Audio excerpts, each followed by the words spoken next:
Zoma 5 Novambra 2024 manantitra ny arabamba ampirarintso ho antsika mianakavy indray ny ekipa rehetra eto amin'ny Miara Manonja miainga eto amin'ny MBS sy ny Radio Mada afaka ihany koa arahanao amin'ny tambajora tserasera maro samihafa. Isorana lehibe Andriamanitra satria raha tsy izy tsy tafahoana isika amin'ny alalan'ny feo sy amin'ny alalan'ny sary toy ny efa mahazatra izany. Ety ampiandoana dia tenenina avy hatrany isika fa misy ny famelabelarana hoentin'ny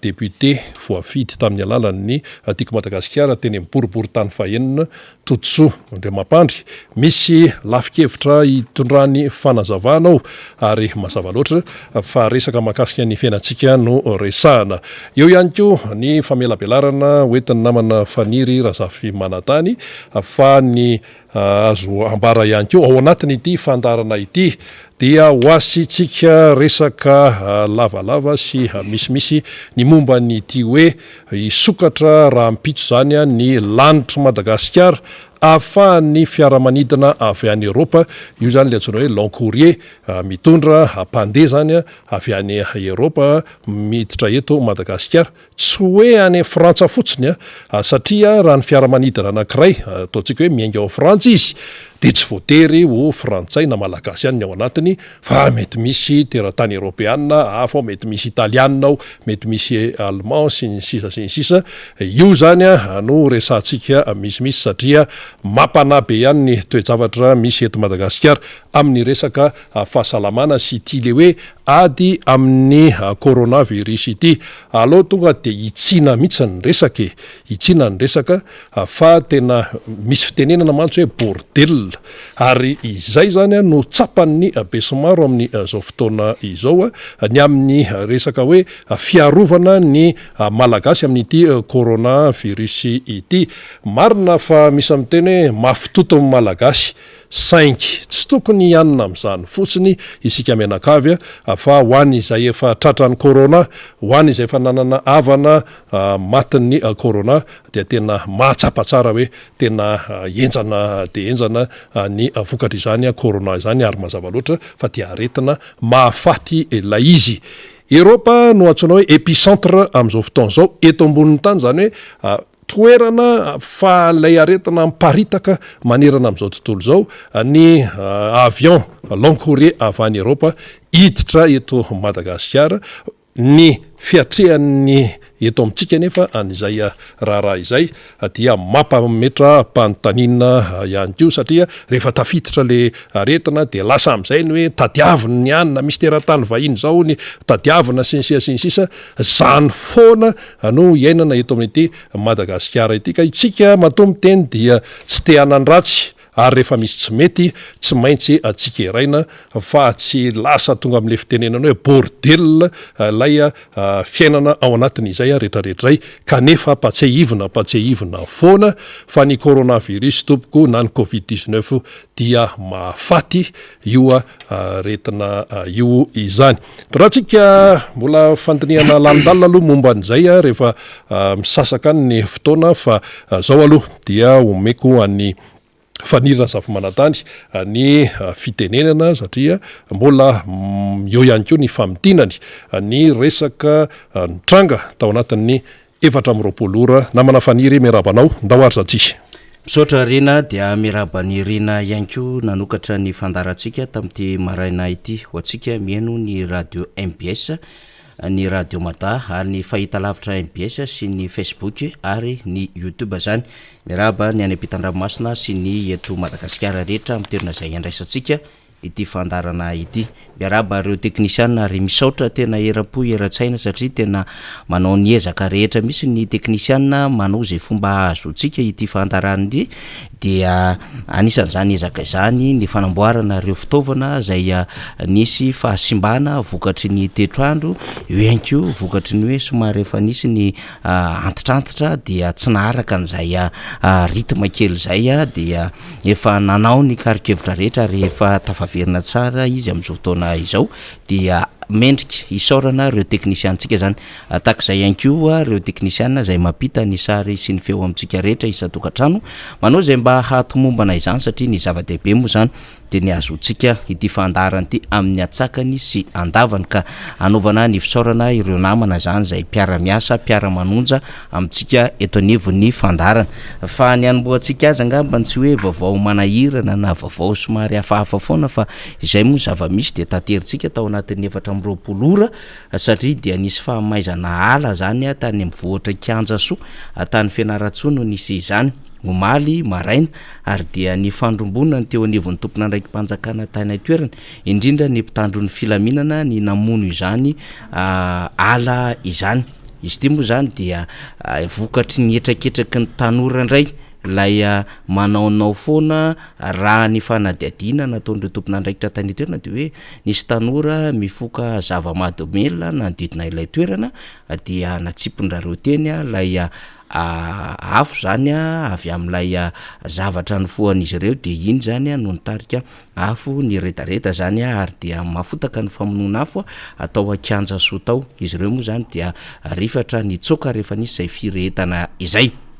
ka everitsika fa tokony isy fandraisana ndraikitry ny tompona ndraikitry ny filaminana amina trangetro zao satria tsy vitany hoe mandoro tanety mandoro tanindrazana fa manimba ny tontolo iainana ary lay endriky ny ala de raisitsika ho vagoka lehibe mihitsy zany satria ao anatin'ny sehatra arovana ny ala mba hatsara ny tontolo iainana sy olovainy taranaka faramanimby izy ireny akoatran'izay dia nisokadina tao anatin'ny 4 ora ihany koa ny vaovao lehibe zay navoaka ny teo anivo ny African Intelligence zany makasika indrindra ny fivoriana tany amin'ny COP26 ka nisy moa ny fandraisana anjara fitenenana ny filoham-pirenena malagasy mikasika indrindra ny amin'ny hoe tokony hamokatra ny gaz na bioéthanol ny fitondram-panjakana malagasy raha nysosikevitra narosiny ao anatin'ilay fivoriana makasika indrindra ny amin'ny hoe ahoana no ampiainana ny fahasimbany ny tontolo iainana ka tsisy iny zay hoe mety ho fahampitehana izay eo anivon'ilay entona zany zay mampifandray ny tany sy ny abakabaka izany dia ny sosikevitra moa avy amin'ny fanjakana malagasy de hoe tokony hamokatra n'izay bioéthanol zay satria ny tanjona ho an'ny rehetra de apiena zany ny charbon vokarina amin'ny alalan'ny hazo ka mba hitsofoka amina angovo hafa zany ahafahana miatrika ny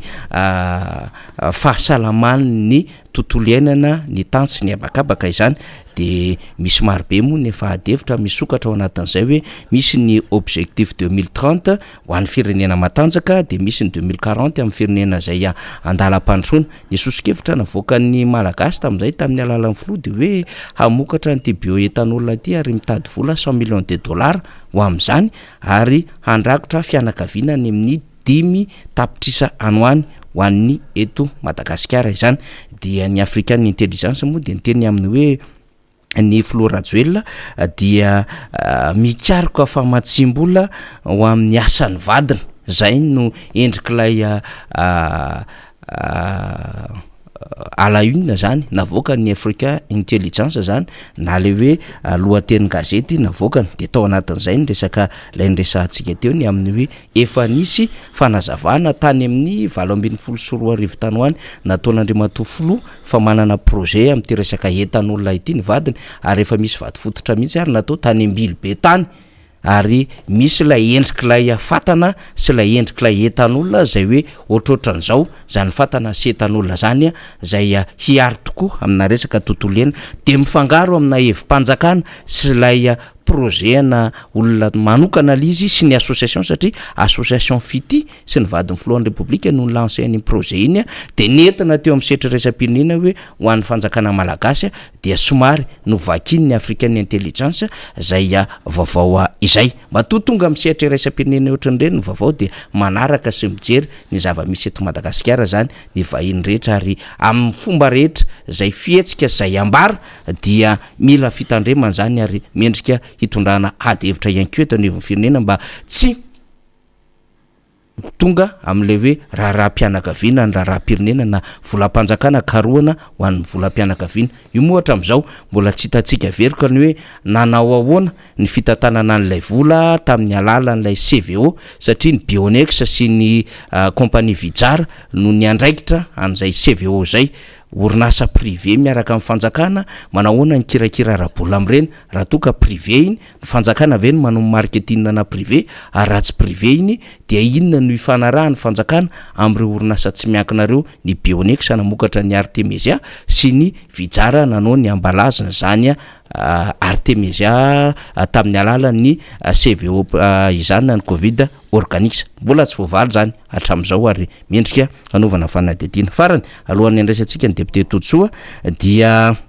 nalaina tao amin'ny compte Twitter ny Jean-Luc Mélenchon izy ity izy moa Jean-Luc Mélenchon dia izy dia mpanao politika frantsay ary candidat filoham-pirenena teo aloha izay azo lazaina fa tsy ratsy ihany koa ny vato hoe azon'ity Jean-Luc Mélenchon ity mpanao politika somary maherihery fiteny maherihery fihetsika izy sokajina iteny evom-panohatra miaraka amin'le Front National ny Marine Le Pen ihany koa reny zany dia azo lazaina fa lay tia tanindrazana frantsay lay somary extrémiste amin'ny fanehoan-kevitra fa tsy nanao fanehoan-kevitra izy ho an'ny zava-misy ao Frantsa fa ny zava-misy ao anatin'ny fivorian'ny COP26 sy ny G20 nareo firenena 20 manankarena eran-tany no resahana dia nahakasika amin'ny Madagasikara dia rehefa nadika antsika ny zavatra nambarany Jean-Luc Mélenchon omaly dia mivaky totoy izao tao anatin'ny compte Twitter zany misy ozy izy miblabla COP26 fa misy ihany koa ny G20 talohan'io zany hoe fivorian'ny groupe de firenena 20 zany fa mandritra zany fotoana zany anefa dia misy olona maty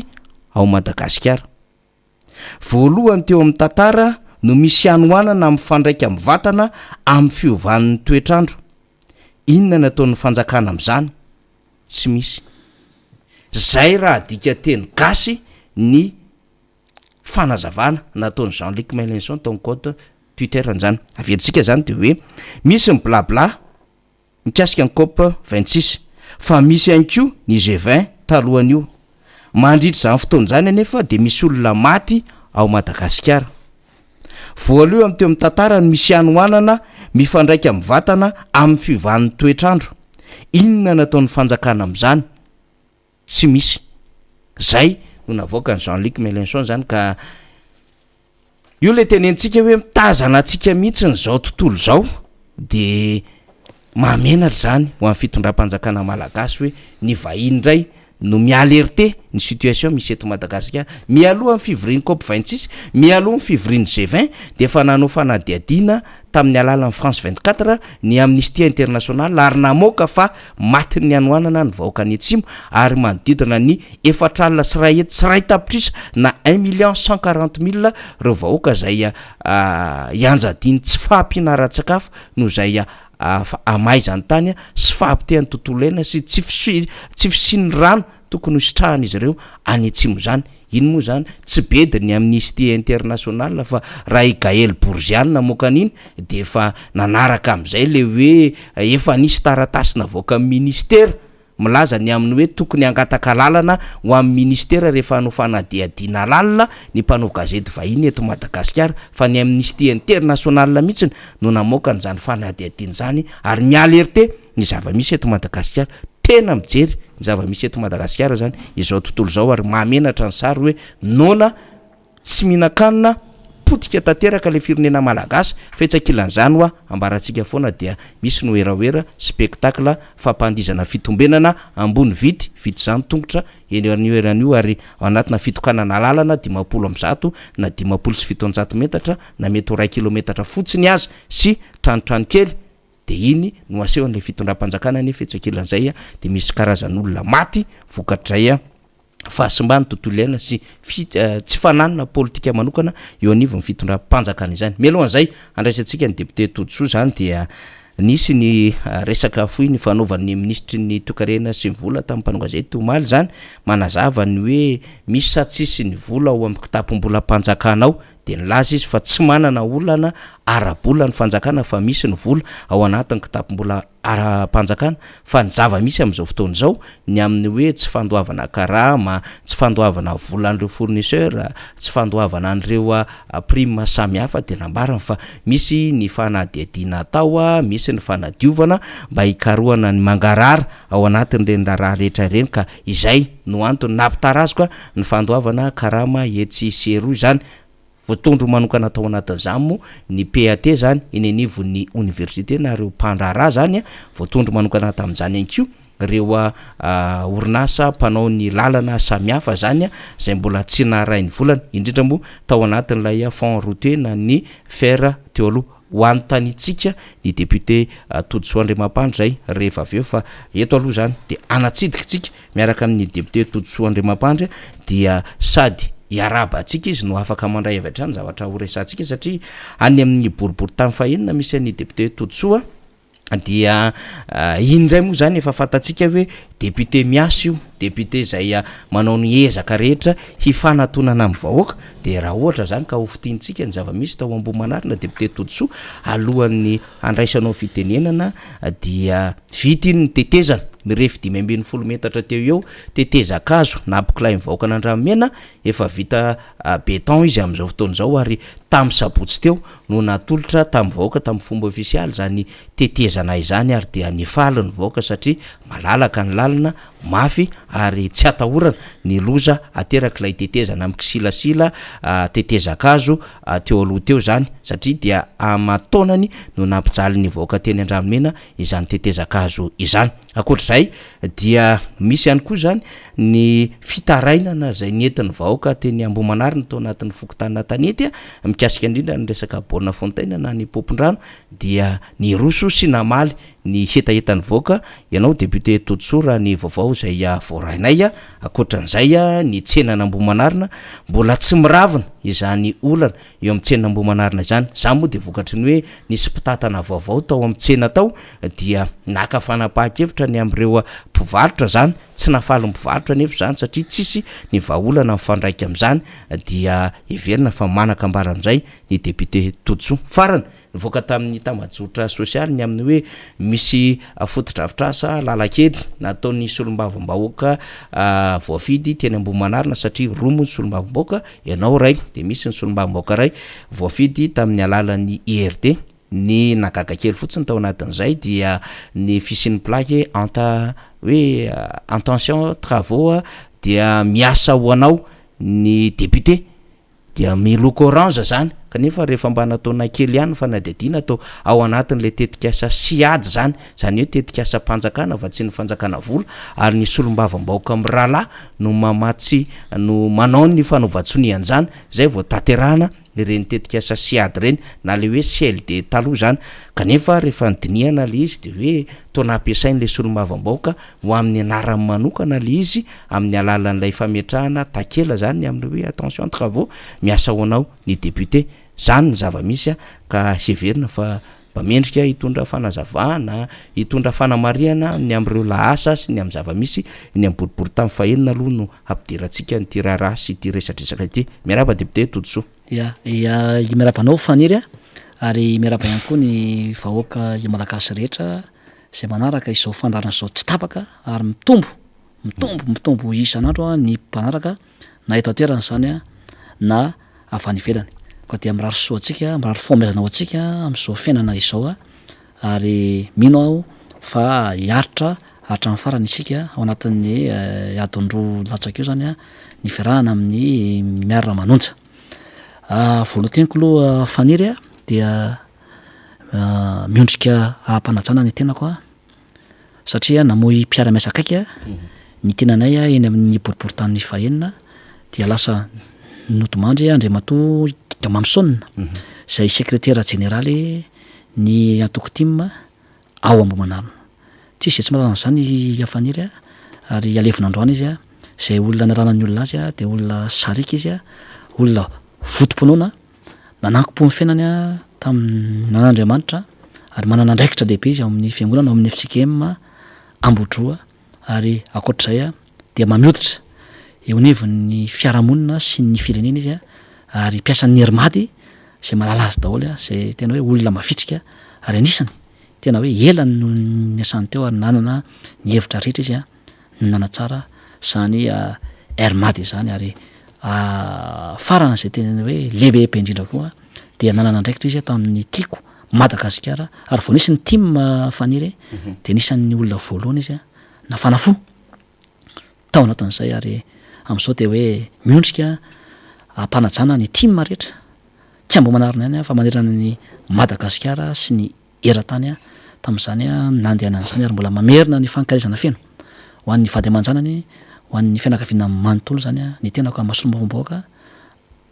ana ary koa mampirao politika ny timana zany dia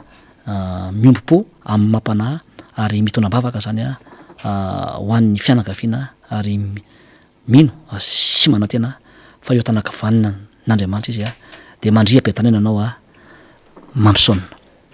zany akory tsy atao makivy ry mpikatroka rehetra eo nivon'ny tim ao ambo manarina lasa ny namantsika ny fiainana mitoy ao anatin'izay marina fa banky isika ao anatin'izay nefa tsy maintsy miatrika ny fiainantsika tsy maintsy miatrika ny adidy rehetra eo amin'ny fiarahamonina ary za mbola eto tsy manary anareo ao anatin'ny sarotra ary mitsoro foana amin'ny fahamarinana ary efa misy tsy mety zay atao eto amin'ity fireneny ty de ny tenako anisan'ny voalohany mijoro miteny ary manitsy ary manisy sosikevitra zany asosy tsara ny vahoaka ary zay faniry ny mampiavaka ary tsy mifidy loko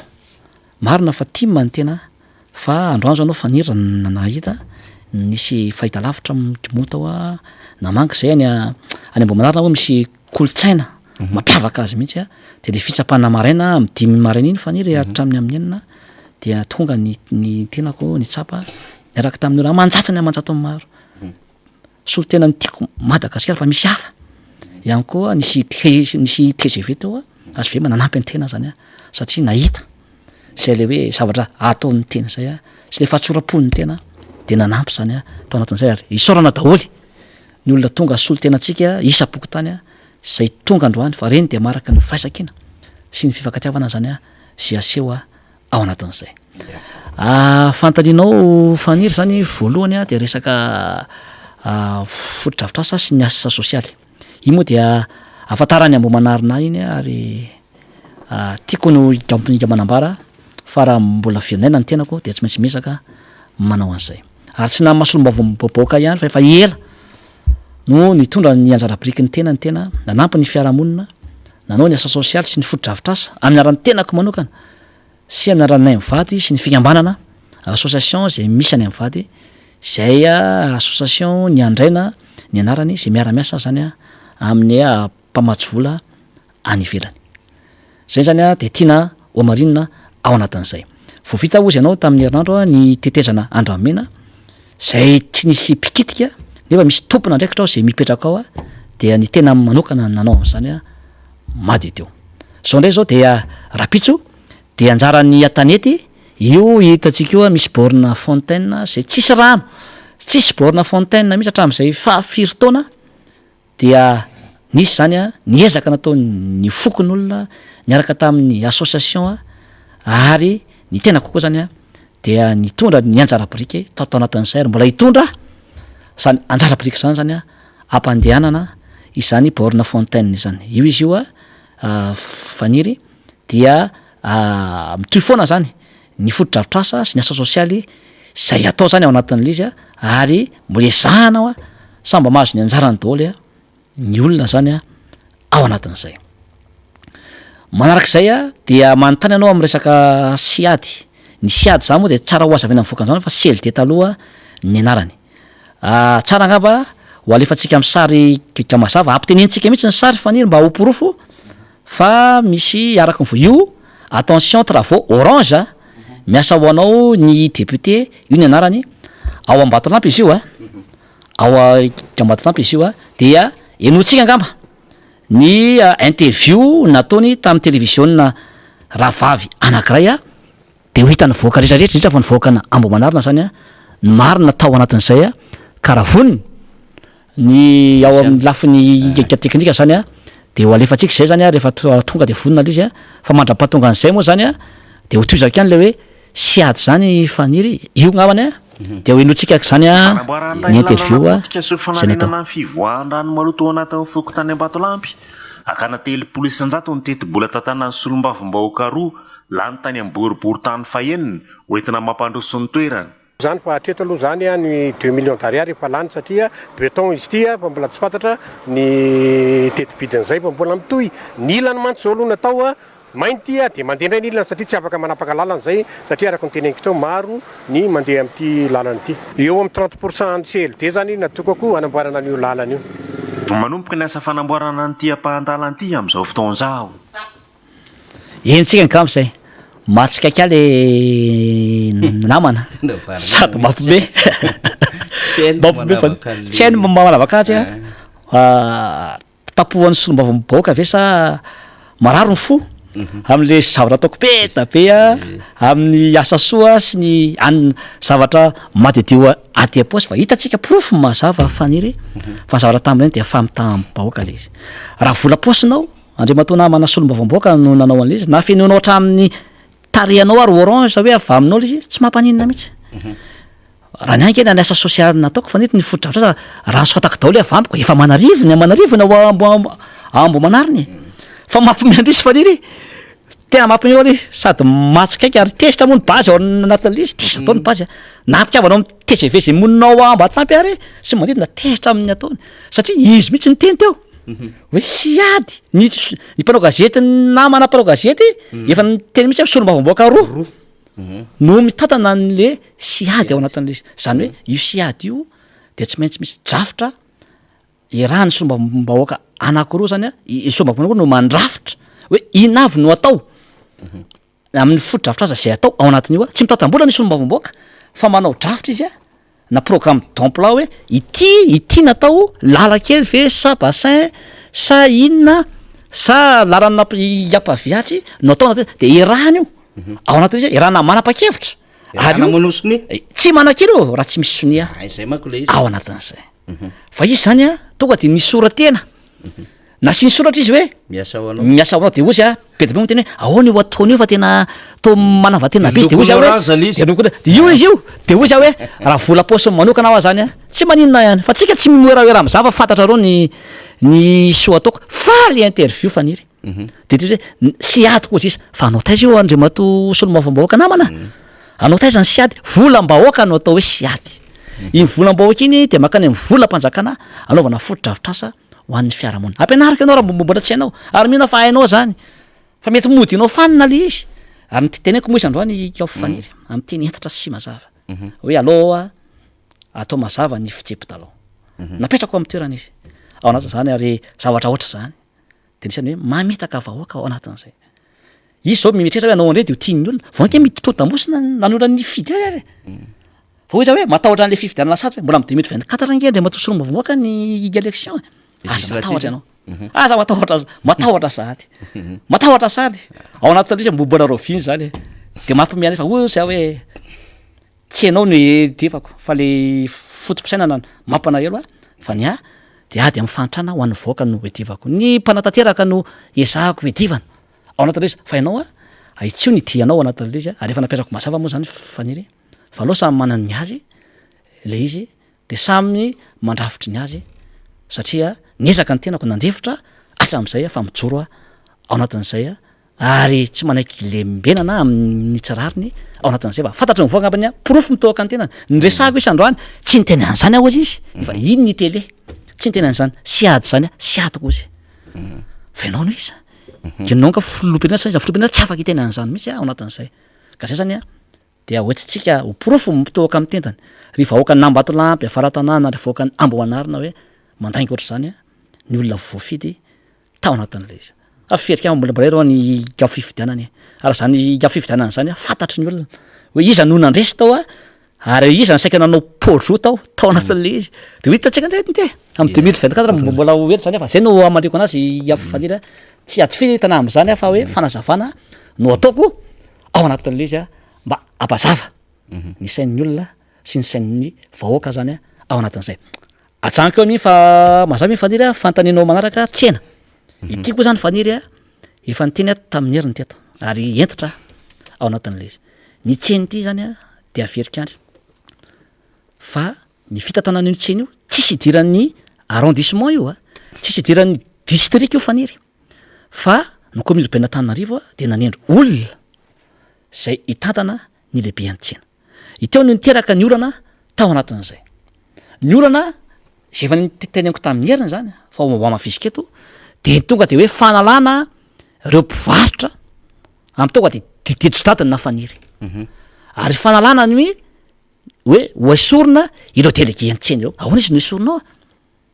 ny ilaina amin'izy nge de fifankalozan-kevitra faniry olo-kendra ny vahoaka nambomanarina efa ela reo no tsy nivarotra zany akory tsy misakana misy amin'ny assainissement zany efa misy zavatra tsara atao de toanako le izy ary zay mahafanahako fanirona fa misy zavatra tsara ny assainissement ny vinavina eritreretiny commune ho atao rehefa misy mety de mitena hoe tsy mety zao ry commune efa nataoko teto ny tombana tamin'ny tapabolana nataon'ny commune urbaine Tananarivo ny zavatra tsy vita be da be fa raha ny assainissement ny resahanareo de za manokana de manaiky an'izay fa izao asio fifampiresahana mitsara le izy ampamendrehana fa tsy resaka tena hoe jadona sy ny teny mamoafaty ngefa efa anatin'ny vidéo ananako daholo zany meny ny mpivarotra na ao anatin'le izy fa hoe asio le fifanajana atao amin'le mpivarotra rehefa isorinao le mpivarotra de mba metoerana izy zay le vaolana ivarotany vaolana zay manaiky ireo arrangement asio fifampiresahana fa za atao tervemanta le olona eritreto hoe nitrosa tamin'ny banko are olona reo nindram-bola tsy nivarotra nandritra ny 4 taona tamin'ny confinement manambady amanjanaka reo olona reo tonga de sorinao tervemanta zao ve ny olona ao anatin' aiza ny olona tsy tsotra efa netiko teto ny sonia amanjatony tamin'ny heriny misy vidéo any amiko any zay tena tsy fanao enao faniry nefa anao tompona andraikitra ny tsena ao anatin'izay efa maromaro no ny conseiller ny mpanosena Tananarivo zany nomeko an'izay ary hoentina any amin'ny mpanatanteraka amin'ny commune urbaine Tananarivo zany momba n'io tsena io amin'ny mahasolom-bahoaka na Madagasikara de za de miaro ny vahoaka madinika miaro ny tsirarina miaro ny mpivarotra miaro ny tatsaha ao anatin'le izy ary mbola miteny fa zay nirovako hatramin'izao ny 550 isan-jato de maharesy avokoa hitatsika zao tamin'ny ray volana io fa ny ray volana latsaka zay fitoriana ny mpanolotsaina ny tanàna anakifolo zany isan'ny aro voalohany natany amin'ny fahitalavitra taiza nanjoro mihitsy hoe tsy rary ny fitoriana an'ireo mpanolotsaina folo na Tananarivo ny voaka somatsara moa nandresatra zareo de mbola miteny amty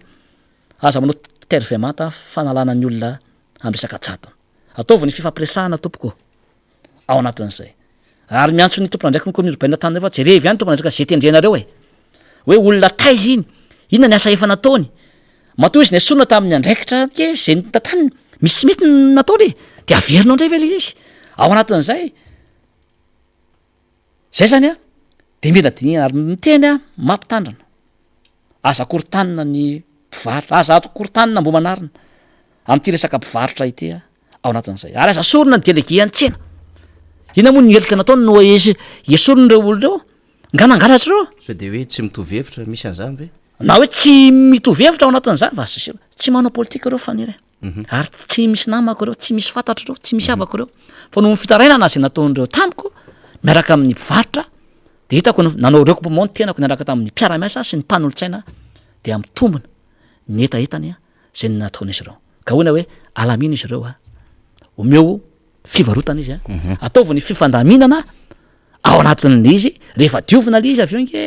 rehefa mivarotra ary zareo ka miala eo izy ka dioviny tsara le izy inona moa ny olana na hoe omenareo fivarotana hafa izy inona moa ny olana fa sio fifampiresahana zany ao anatin'izay manarak'izay koa resaka mbo manarina ny faniry asa nahitan'ny technicianao makakaiky any olona koa resaka RF2T eraka Tananarivo renivohitra misy ty RF2T tao anatin'le fatareo efa be ny tanàna lefitra Tananarivo renivohitra nge zay aiko tsara mihitsy ny olana sy ny vaolana ataon'io Tananarivo io zao faniry RF2 zao io dimanjato isa tokantrano no alaina isam-bolana ohatra zao fokotandray anoso zao io misy 900 tokantrano de eritreto zany reo zany ny volazo de misy tsy mahazo taratasy ao amin'ny fokotany tsy mahazo kariny apokotany rasy maloha 500 ariary atao x12 no alohany zay vao mahazo an'le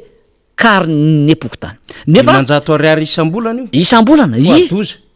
zay zany vao mahazo an'le kara-pividianana vaovao le olona kara-pokotany de jereo fa ny zavatra ataon'ny olona ao anatin'le izy le fanadiovana tsisy misy nge atao fanadiovana tatatra lalana tsy mandeha an'zay ronona zany ao anatin'le izy de io zany a tokony jerevana akaiky io fa tena mampikaikaika zany a ny olona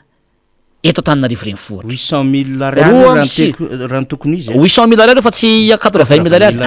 etrety 800 000 ariary 4 millions de francs nefa ny karamandreo 40 000 ariary nefa olona firy fotsy izay miasa de aiza zany a nakaiza le vola atram'izay zay tatany ny fokotany isan'isany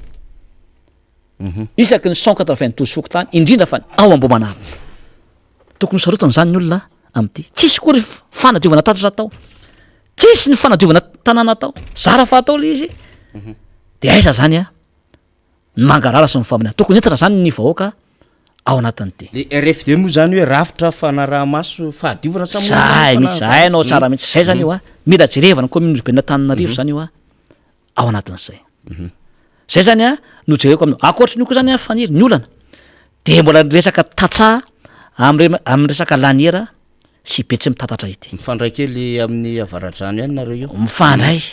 na ny any Gambotra Manjaka sy ny Gambotra Atrimo sy an'io tena sahirana ny olona amin'ny rano efa niezaka ny tenako teny nanampy ny tatsa nanampy amin'ny resaka tatatra rehetra fantatry ny tatsa rehetra any Ambohimanarina amin'ny resaka tambary mihitsy amin'ny fotaka faniry ao anatin'le izy a efa nitondra ny anjarakibe fa manao antso avo ho an'ny ampipasy ny fitondram-panjakany le favarano atsarao asio tohadrano eny amin'ny laniera iny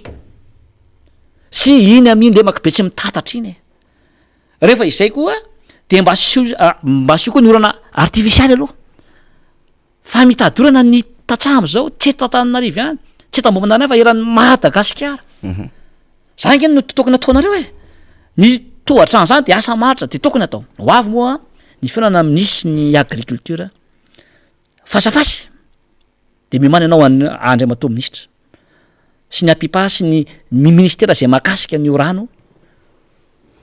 eo Ambohimanarina io sy nde makibetsy mitatatra za de tsy misorona mihitsy miandry amin'io fasafasy io ary tena iaro mivoaka raha ataoko mahevoka ianareo satria mampijaly ny tatsahany aminay mamono io vary nke ny fiveloman'ny olona any aminay faniry no ampijaliana ohatra an'izao tsy aisako ary za manao an'le izy ny apipa manana moyen budget tokony anampiana an'izany tokony ovana zany tohatrano zany ny fivoahan-drano sy ny fidinan-drano maina nke ny tambarany any aminay faniry am'izao voamaly mihitsy ny deputera Bekojana ny teny an'izany misy tohadrano hanono sa izy tsy mbola mandeha mihitsy ny fikarakarana an'le izy tena atahorana ny fambolena ary mety atahorana zay efa nanome solution io fanaovana anany amin'ny distrika rehetra io hoe kianja manara-penitra za tsy niteny hoe tsy ilaina za tena mpanao baolina ary mitarika baolina ty baolina fa zao alohan'izay aloha jerevy le raha-pahamehana tohatrano aloha atao ny famezana asa ho an'ny tanora aloha atao mba asa fampokarana aloha entiny anampiana ny fiarahamonina sy anampiana ny vahoaka am'izao ao anatin'le izy zany zany ny faniry anisan'ny olana ianjadian'ny vahoaka am'izao fotoan'izao akoatra ny vidim-piainana sy ny fidangany ty jirama ty foana sy averimberiko foana nefa jerevy sao reny amin'ny ny tambazotra iny ke faniry jerevy le prime exceptionnel ho an'ny mpiasan'ny jirama mila fanazavana mila mangarara ny vahoaka am'ireny ny olona ty efa tena mihina ny tady kirarina ozy le fitenenana amin'ny fandaovana ny jiro ny vidim-piainana miakatra tsy voafeh ao anatin'le izy eo nampy kokoa anao ry misy ny angofo zaho de efa miteny za tsy matahotra nizany zany efa niry za de miaro ny rano mijoro ao anatin'le izy rehefa napetrako zay androany ary efa napetrako zay maly ary apetrako zay rapitso ary mbola ho apetrako zay afaka apitso fa za de sarotony mihitsy amin'ny tsy fandehany raharapirena amin'ny fantrana zay ampantrana ny vahoaka sy ny fitatana tsy mandeha amin'ny zeloniny amin'ny arem-pirenena zay atao zay tsy mandeha amin'ny tokony izy ny fitantanana an'ireny fa raha mbola misy ny tsy fahamarinana faniry raha mbola mijaly ny vahoaka de tsy maintsy mijoro ary tsy maintsy miteny ary tsy misy asakana am'izany na iza mikasika ny jerama iny tokoa député Totsoa zany tsy nanamarina moa na nandisony ny tale généraly psolteur ny jirama zany mikasika an'iny prime exceptionnel iny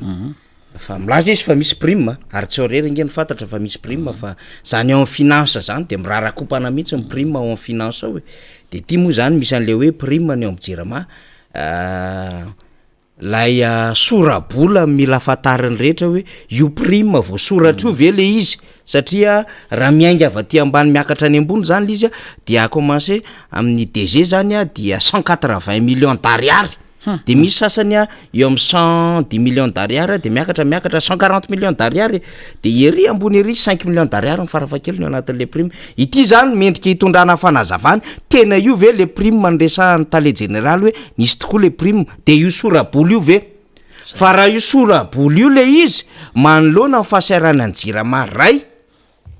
de manoloana ny qualité des services omeny jirama io maraina io zao a andalana haka aty député Todsoa de misy mitaraina amiko hoe ratsy ny rano eny Ambatomaro ary misy mihitsy azy miteny hoe totrany tsy de tena tsara le kalitaon'le izy ohatra misy mamofopofona zany le rano mbola anaovana fanadihadihana mahakasika an'izay zany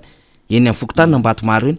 ary io itovizany rehetra misy le qualité le service le jirama akoatran'ny facture miopapana tena miopapana le facture akoatran'ny fahaefatra ny fahampitehan'ny fitaovan'ny olona ny atokantrano nefa tsy misy mihitsy ny fandraisana ndraiky tsy le jirama de eo zany satria manokatra fanadihadiana hono zany jirama hoe ahoana ny voan'iny raha iny taratasy iny sintsisy fa asa inona ny andraikitra azo raisiny solombavam-bahoaka monsieur député satria afaka mi-interpeller ve ny ministéran'ny angovo ny solombavam-bahoaka afaka manokatra commission d'enquête parlementaire ve ny solombavam-bahoaka satria raha iny prime iny 800 milliards d'ariary ny nambaran'ny FMI fa subvention ny jirama 2020 2000 milliards d'ariary ny voalaza fa trosany jirama de efa 700 milliards d'ariary izy an'izao fotoan'izao 700 000 milliards d'ariary 700 milliards d'ariary plutôt zay angamba l'izy fa diso kely le fanazavako zany hoe 3500 milliards de FMG zany le mbola ambon'le trosa nefa subvention 800 milliards d'ariary na 4000 milliards FMG zay ao anatin'ny tetibola ho an'ny 2020 iny de ato nefa misy prime tena midangana 1 milliard latsaka kely io voasoratra io ka zay le izy hoa tsika tsy miteny io marina le sorabola fa nanaiky ny fitsiny prime ny mpitatana ny jirama am'izao fotoana zao de azavao amin'ny vahoaka le izy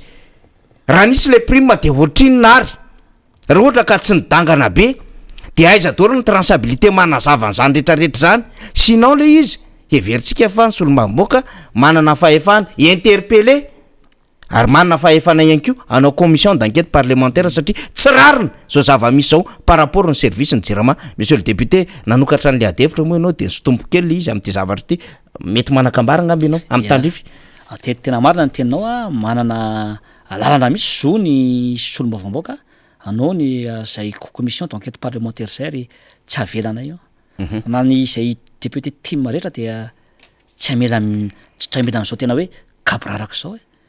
ny vahoaka ve tena efa tena hoe tena mijaly mifofovolo fa andohan'zany jirama zany ny vidim-piainana ngatsy mahavelona ny karamandreo mpiasan'ny jirama reo fa mihinandreo ihany mena prime raha me sady prime tena miopapana le izy be da beka ny olona miasa mihina reo mena prime daholo ny olona miasa rehetra reny ny vahoaka sahirana ampio ao anatin'le izy ary zay zany a le politique d'austérité na ny politika ny fititrina de tsy hain'ny mpitantana mihitsy tokony ainao an'zany ary za efa name sosikevitra teto am'tio daholo reo katikatara rehetra reo zay nanany mpitondra tobilinareo entina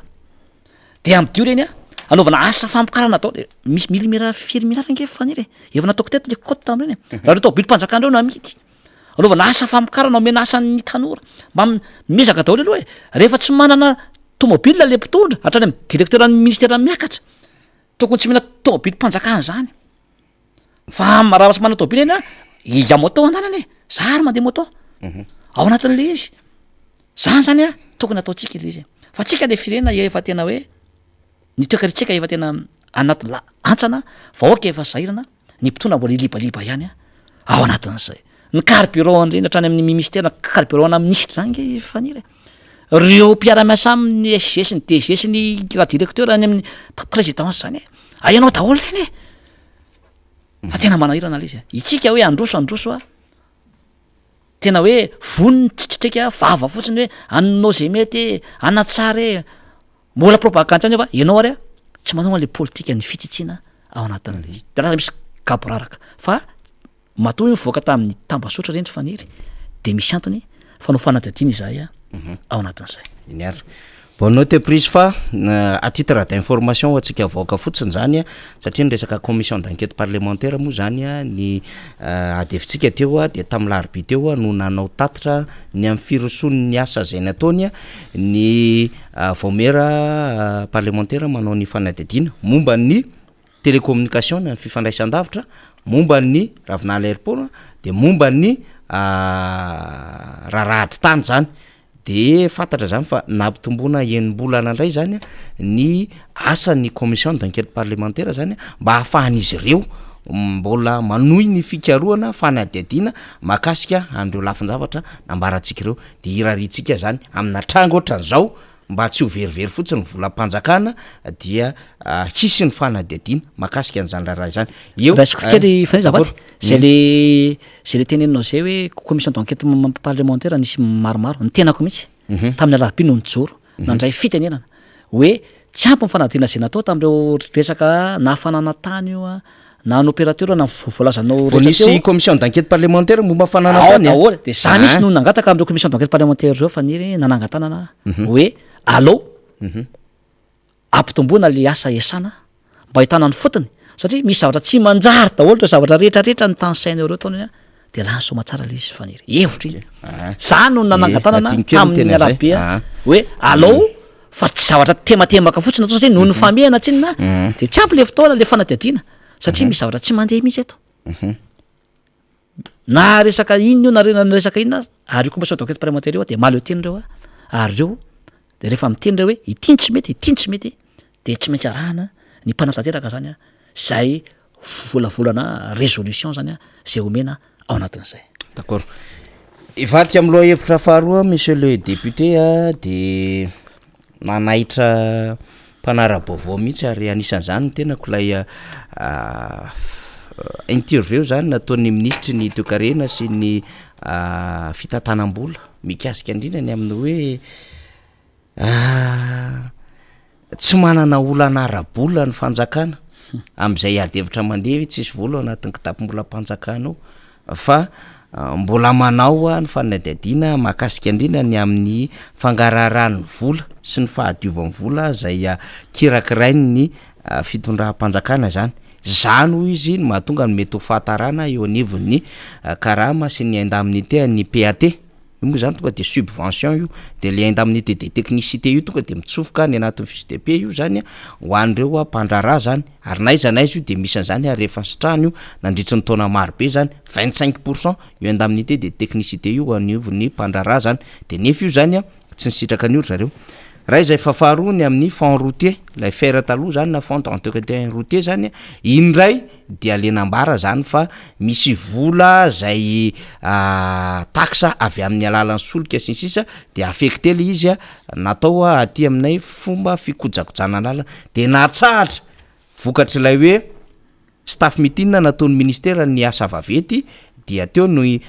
ministre ny asa vavety na me consigne dia nraisy ny secrétaire exécutif teo anivon'ny fond routier le izy de namoaka taratasy izy ny daty fafito amby roapolo volana oktobra izay raha ohatra ka tsy diso ny fitadiko de hoe atsahatra aloha zany ny asa rehetrarehetra zany zay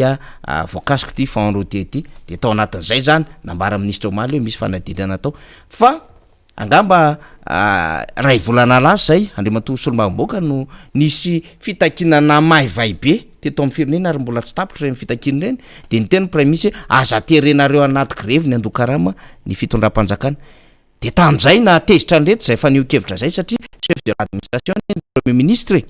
mahafantatra tsara izy fa droit fondamental mahafantatra tsara izy fa zo arakasa ny droit de grève mahafantatra tsara izy fa misy ny liberté individuelle sy ny liberté fondamentale tsy azo esorina ao anatin'ny mahaolona sy ao anatin'le zo fototra zay indrindrandrindra zany grève zany ary ao anatin'ny faritry ny toeram-piasana ny anaovana ny fitokonana zany de ateny anavona teny mahitsy de ohatra ny rectifier ihany le ministry ny vola omaly hoe mbola misy ny fanadadiana fanadidiovana fahadiovana an'izy ary misy ny hetsika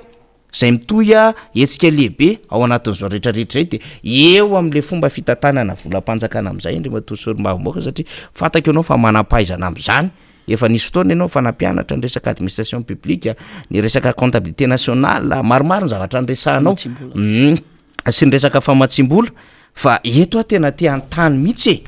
efa mitata-panjakana le fanjakana zay izy no mitatana mandritry ny 3 taona de ao anatin'le hoe misy karama zay efa tokony hitrara-dalàna misy fournisseur tokony payena misy marché efa mandeha arakaraky ny filan'ny fanjakana ao anatin'ny loi de finance ao anatin'ny lalàna rehetrarehetra ifanarahana amin'ny mpamatsy vola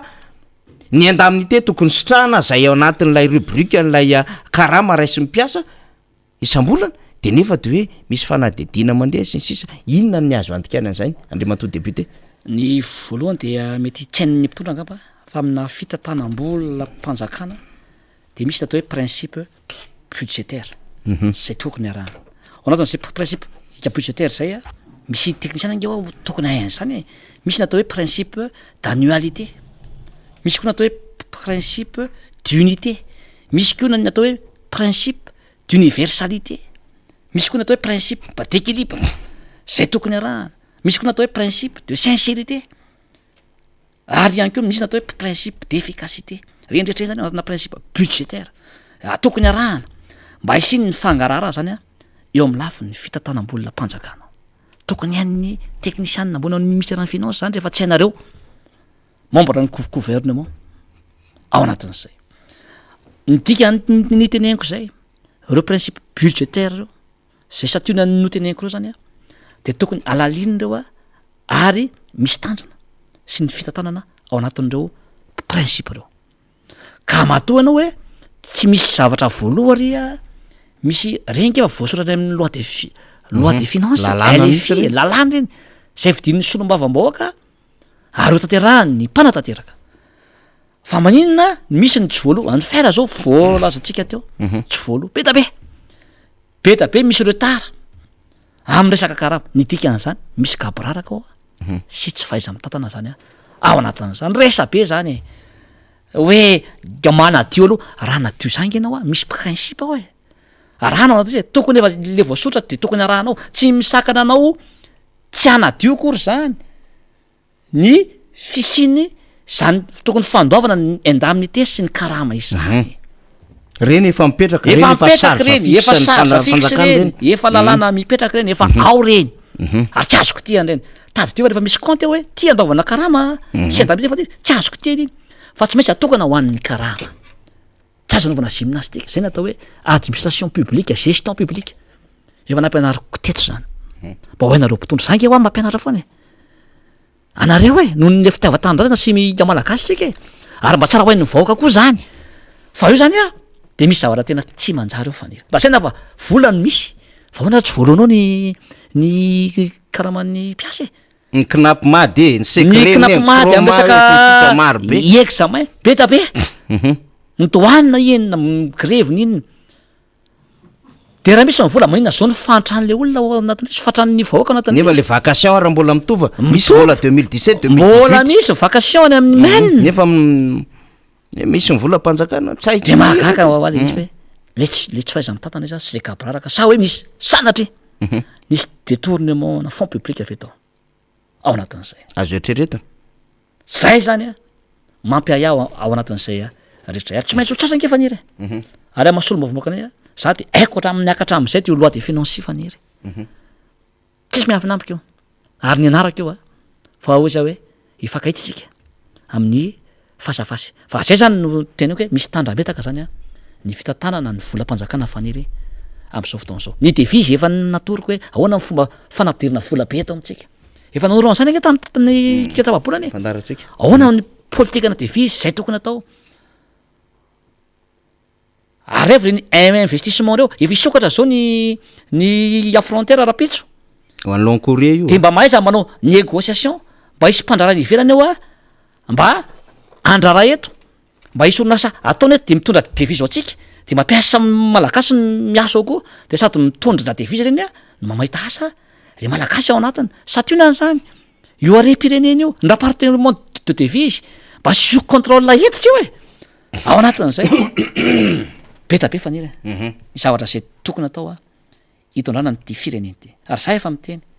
hoe rehefa tsy resy de tso resy tsy mahay be tabe ny manapaizana ange afaka itondra nyity fireneny ity ary mbola vetrikana tsy nareo kory no tsy tiana fa le faiza mitantana sy le tsy hainareo ny fijeriny revana ny lahara-pahamehana no tena tsy mety zany a eto amin'ity fireneny ty akoatra ny comportement io zay tonareo hoe oeraoera foana le izy ao anatin'le izy fa zay zany a de avao tsara zay rehefa volam-panjakana le izy de avao hoe iny volam-panjakana iny a de ataova masava tsara hoe ity a de ho an'ny volam-panjakana atokana ho an'zao ohatran'le teneniko teo hoe siady volam-panjakana zake volam-bahoaka anaovana fotodrafitrasa ny siady rehefa volam-paosinao le izy de raha oeraoereraka ny tanareo de ataova masava hoe volam-paosinao le izy fa azafangaro le izy ary ny famoahana volam-panjakana zany koa nge deputé Todsoa misy moramora misy procédure raha tena lavitra be fa tsy hoe angarona de tonga de alaiko le vola mbola manomboka ty ambany mihitsy ny any amin'ny marché mbola misy procédure lavitra be mandalo de mbola misy marché public io mbola misy inona io arahana ao anatin'ny contrôle financier beta be misy procédure ao arahana misy contrôle arahana zany a ao anatin'izay ka zay zany no amandiko anao an'izay hoe misy tandrametaka eo a misy kabraraka eo a ary misy zavatra tsy faiza mitantana eo a ary mety misy hoe détournement a mato ohatr' zao ny fitantanana ny firenena sy ny fitantanana ny volam-panjakana am'izao fotoana zao aferika any natao hoe volam-panjakana de volam-bahoaka reny etra afa mivoaka hoe volam-panjakana nanaitra kely ato ao anatin'le interview nataon'ny ministra ny amin'ny hoe efa nisy fanadiadiana natao ny eo anivo ny fiadinan'ny repoblika mikasika indrindra am'le tsenam-bary-panjakana zany a am'le asa natao tao anatin'le fond routier de hoe mijery ny tsena efa tena vita zany a mba hanaovana paiement ray faharoa de hoe mijery hoe aiza ny asa mbola tsy vita am'ireny a fitakina ataon'ireny entrepreneur reny sy le hoe misy manolotra facture nefa tsy misy le asa effective zany le marché eo zany fa manitikitika fotsiny zany aloha normal zany alohan'le paiement zany a dia tsy maintsy jerevana tsara le hoe asa nandeha ve ty zay andoavana volam-panjakana ty normal zany fa le hoe ny fiadinan'ny repoblika manao ny fanadiadiana raha tsy diso ny fitadiko député Todsoa Andriamampandry ny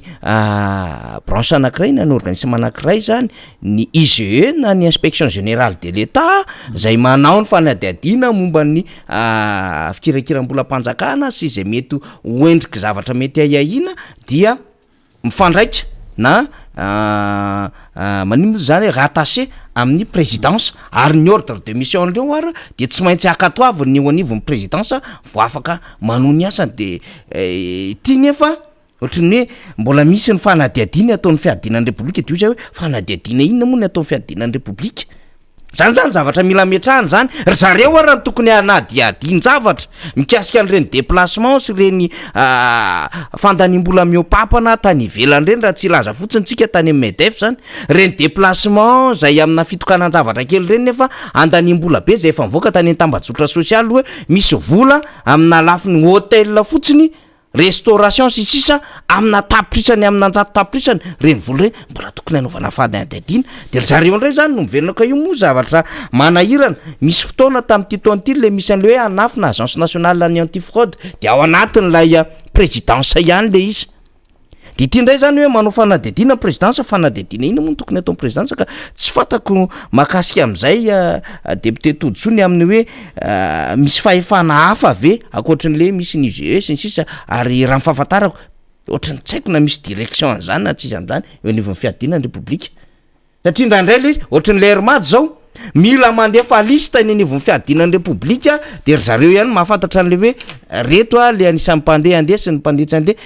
zavatra ohatran'izany manahirana ary misy miautoriser an'lay fahafahana mandeha ary zany nge na be adevitra tamin'le resaka ACM teto amintsika le raharambolamena hoe nisy olona teo anivon'ny présidence ny autoriser an'izany ka tsetsatsetsatsy zay député Todsoa raha ohatra ka misy azo raisina kely fotsiny mialohan'ny hiderako anatina aloha hevitra eny ary tonga de hiditra aloha hevitra fahatelo tsika député Todsoa satria rehefa miresaka nyty administration ty ihany tsika dia administration zany resahany zany ka ny mety tsara ihany ngambany satria ty moa zany le tena tian'ny olona sy andrasany sasany hoe inona no zara hevitra sy zara fahalalana oetiny député Todsoa resaka administration zany na fitantanan-draha raha zany eo aminatin'le modèle d'analyse zay tamin'ny herintsika ny resaka ny zavatra tena tsara ho fantatra ny amin'ny tontolo zay fitantanan'zay ihany fa itsika moa zany efa miditra lalilalina kely foana am'le hoe resaka sehatra iraisam-pirenena zany eo amin'le resaka politika akapobeny sy ny resaka administration am'le hoe francophone sy ny anglo-saxon sy ny sisa fa ilay modèle d'analyse zany sy ny zavatra tokony atao am'zany everina zany député Todsoa fa mba tsara mba ho fantatra indray zay zara fahalalana zara hevitra avy aminao zay. Ya raha administration publique ndresana ho fanamafisatany teninao zay zany na hoe fitantanana ny raha-panjakana efa nazavaiko tamin'herina fa hiditra landalina kely tsika ao anatin'izay zany hoe fizarana fahalalana ndray zany maiko satria fantatry ny vahoaka zay mino fa ny mampiavaka ny tena am'le farany de tsy misy foana ny fahalalana sy fanoroana hevitra ny mpitondra sy fahalalana ho an'ny vahoaka ao anatin'izay ny toy ihany zany le hoe ary be da be mandefa SMS sy ny Facebook hoe toivy ihany le administration hita publique iny fa malina monsieur le député le fahalalana an'le izy fa efa ny io zany ny administration publique koa zany toy ihany zay ndrasatsitsika tamin'ny herina de misy fahasamihafana mihitsy amin'ny atao hoe secteur privé zany ny organisation publique ny administration zany de ngeza kokoa ngeza lehibe kokoa izy ao anatin'le izy ny mahasamihafa azy koa zany dia ny administration publique fa na ny organisation publique zany raha atao amin'ny teny français fa hoazavako amin'izay de hoe fondé sur une rationalité juridique zany hoe tsy maintsy misy miainga amin'ny lalàna le sy ny procédure zany ny administration publique fa ny secteur privé zany mampiavaka an'ireo dia fondé sur une rationalité managériale na logique du marché zany hoe ny asa tena resaka tonga de management zany no ataony sy ny tsena zany logique du marché no tena ataony ao anatin'le izy ny tanjona koa dia samihafa ny tanjona ty amin'ny administration publique dia fahamezana fahafapo ny resaka intérêt général ho an'ny olona zany fa ny secteur privé zany dia ny profit ny azy ny tombony sy ny rentabilité zay de efa mahasamihafa azy ary anisany tena mampiavaka ihany koa zany ny administration publique ny organisation publique sy ny secteur privé faniry dia eo am'resaka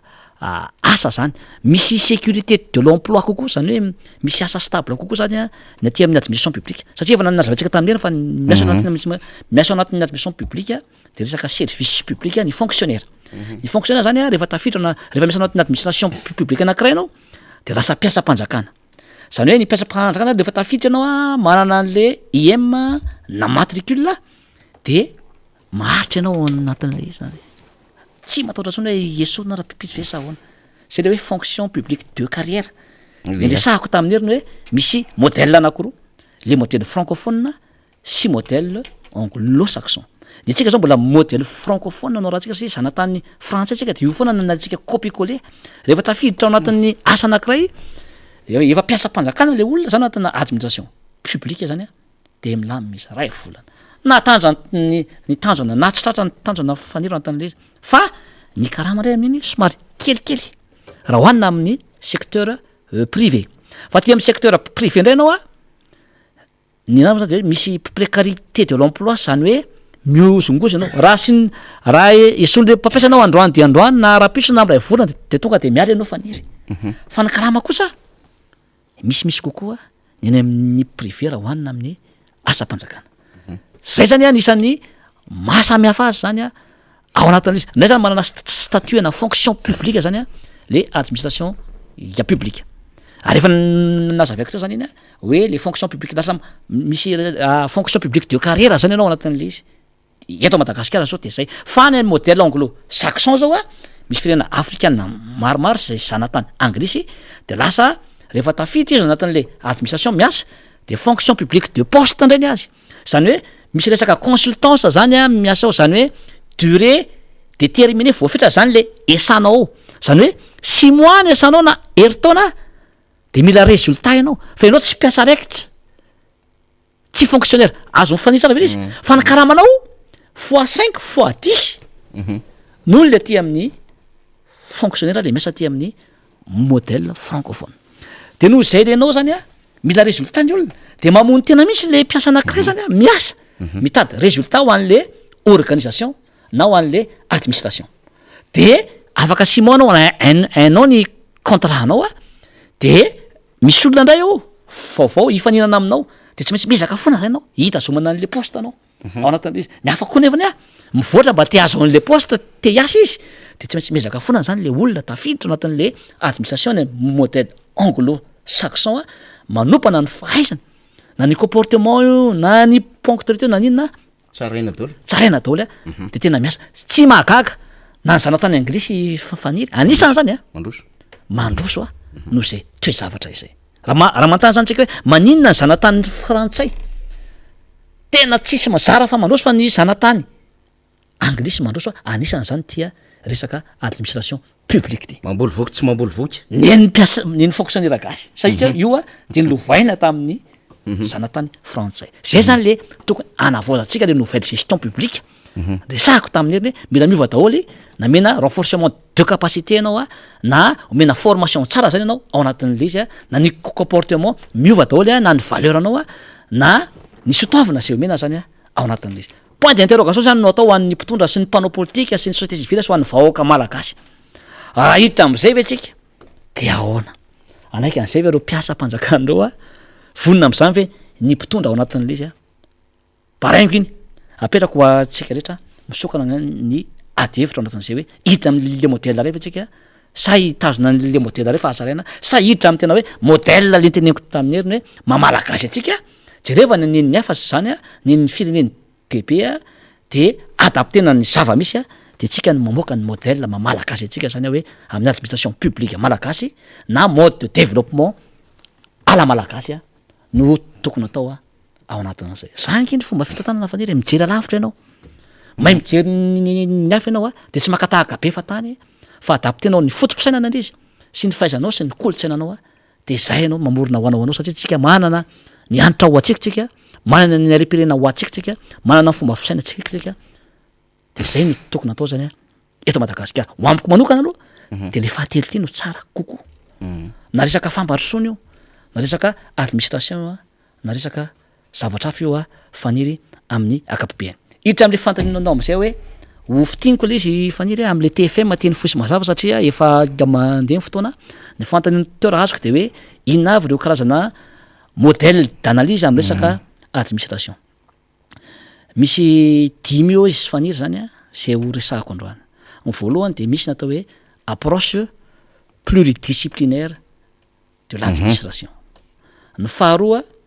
de misy ny atao hoe modèle organisation ny fahatelo misy natao hoe modèle bureaucratie ny fahaefatra misy natao hoe modèle prise de décision ary ny fahadimy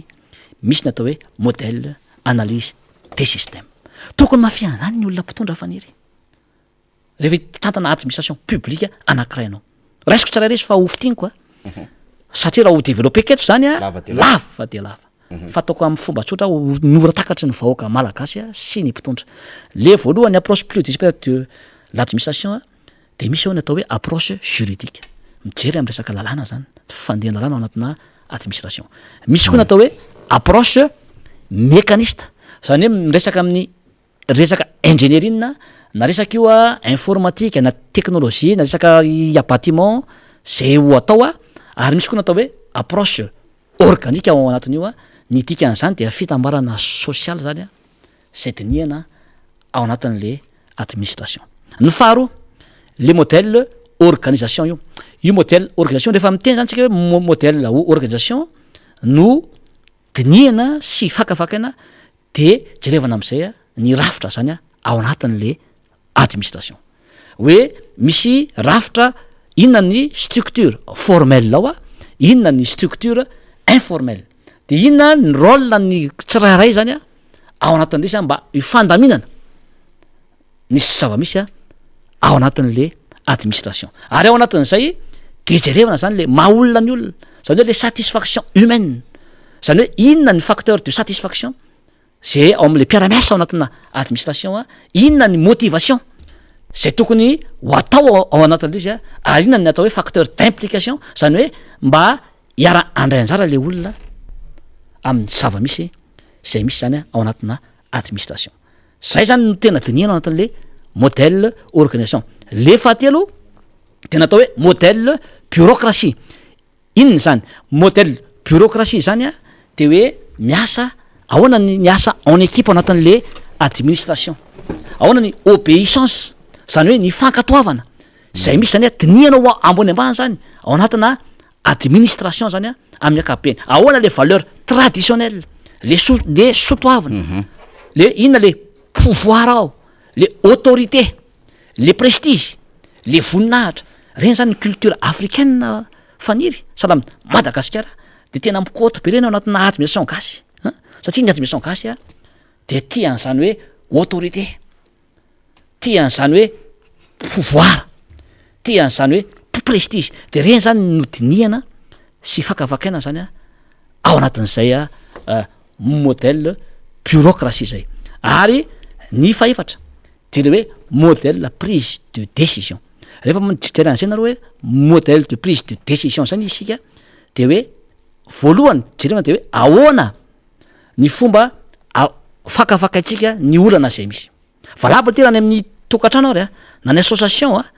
na orinasa zay misy zay natao hoe organisation tsinona ao anatin'le izy hoe analyzena aloha ny olana. Rehefa analyzena ny olana de mijery ny vahaolana hoe inona zany ny voalohana tokony atao ao anatin'izay. Manarak'izay de hoe misafidy hoe iza ny résultat mba tsaratsara kokoa ho atao. Ny faefatra de hoe ahoana zany no anaovana anatetarana vonjo maika le vahaolana zay ndraisana. De ny fahadimy de tsy maintsy vérifienao le résultat hoe makaiza le résultat atao tratra ve sa tsy tratra. Rehefa tsy tratra izy de afaka atsarainao le filana le rafitra ao anatin'le izy rehefa atsarainao anao zay de miditra am'izay anao mandray andraikitra am'izay anao am'le vahaolana maharitra zay atao. Zay zany no tokony atao. Ary io modèle prise de décision io faniry de io anisan'ny mahomby ny secteur privé le orinasa lehibe reny zany. De naraka an'izay étape zay narahako zay matoa izy naomby de mety nataony ary zay nanaovana le nouvelle gestion publique am'izao hoe le technique zay naomby tany amin'ny secteur privé zany alaina bataina de hoentina ao anatin'ny administration publique de adaptena ny zava-misy sy ny contexte zay misy ao anatina administration. Mila mahay an'izay tsika. Ary farany faniry le modèle fahadimy zay nyresahako teo de hoe modèle analyse des systèmes. Ho an'ny mpianatra ampianariko moa zany na ao amin'ny sociologie na ny économie na aiza de hoe io le atao hoe approche systémique. Zany hoe mijery ny système rehetra zany ianao ao anatin'le izy hoe ny organisation rehetra ao anatin'le rafitra zany ianao de mijery an'izay mijery ianao am'resaka budget ohatra, mijery am'resaka administration personnel ohatra zany de reny zany no dinihana sy fakafakaina de manao théorie anankiray ianao misy données scientifique atao le modèle de reny zany no fakafakainao sy anaovanao résolution anankiray ao anatina administration. Zay zany mila fiezina faniry. Raha hitondra firenena anao ka fantina mipetraka ainareo mpitondra fe zany raha mbola tsy mainareo androany eno zany anampiananareo ahafahanareo manatsara ity firenena ty firenena iombonanao izy ty ny firenena ho anay ho an'ny mpanohatra de tsy aka ny toeranareo androany zay miandry ny alternance démocratique ny fifidianana fa hoe malahelo izahay fa tsy mandeha am'izay loha ny firenena de miteny tsy mety zay ary manome sosikevitra zay mba rahanareo satria raha mandrosy nge ny firenena raha miatana ny vahoaka namatsika sy avatsika daholo nge no miatana sy mifaly rehefa mba manan-karena reo rehefa mba manana ny ampy reo rehefa manana ny asa maritra reo rehefa misy ny rano enina tambary rehefa vokatra ny vary sy ny legume zay nge no tetaviny eto ary zay faniry mahatonga ana miteny foana manome vaholana ho an'ny mpitondra fanjakana iteny tsipy zay faniry ho an'ny olokendry minsy manantena fa miaino ny mpitondra rehefa nlasa zao fa zay nge miaino anareo ary izy atao hoe miaino fotsiny fantaterao amin'ny asa le izy mba asoa sy atsara ny firenetsika. Minitra vitsikely fotsiny angatahako aminao fantatry fa mbola maika hanao ny adidy ny député Totsoa zany fa tamin'ny andro ny président Marc Ravalomanana efa nanandrana nitondra modely teto président Marc Ravalomanana tsarotsika tsara tamin'ny fomba fanajana le asa-panjakana zany de tamin'izay le hoe respecteo tsara ny valo ora iasana le miditra amin'ny valo mirava amin'ny 12 de miditra amin'ny 2 mirava amin'ny 5 de eo anelanelan'ny amin'ny 12 ka hatramin'ny 2 manao pause de eo misakafo ny mpiasa-panjakana satria amin'ny ankapobeny le mpiasa-panjakana de miditra amin'ny 7 sasany na amin'ny 10 de lasa izy na tonga ao izy de manao jeu amin'ny ordinateur izy am'le jeu karatra tony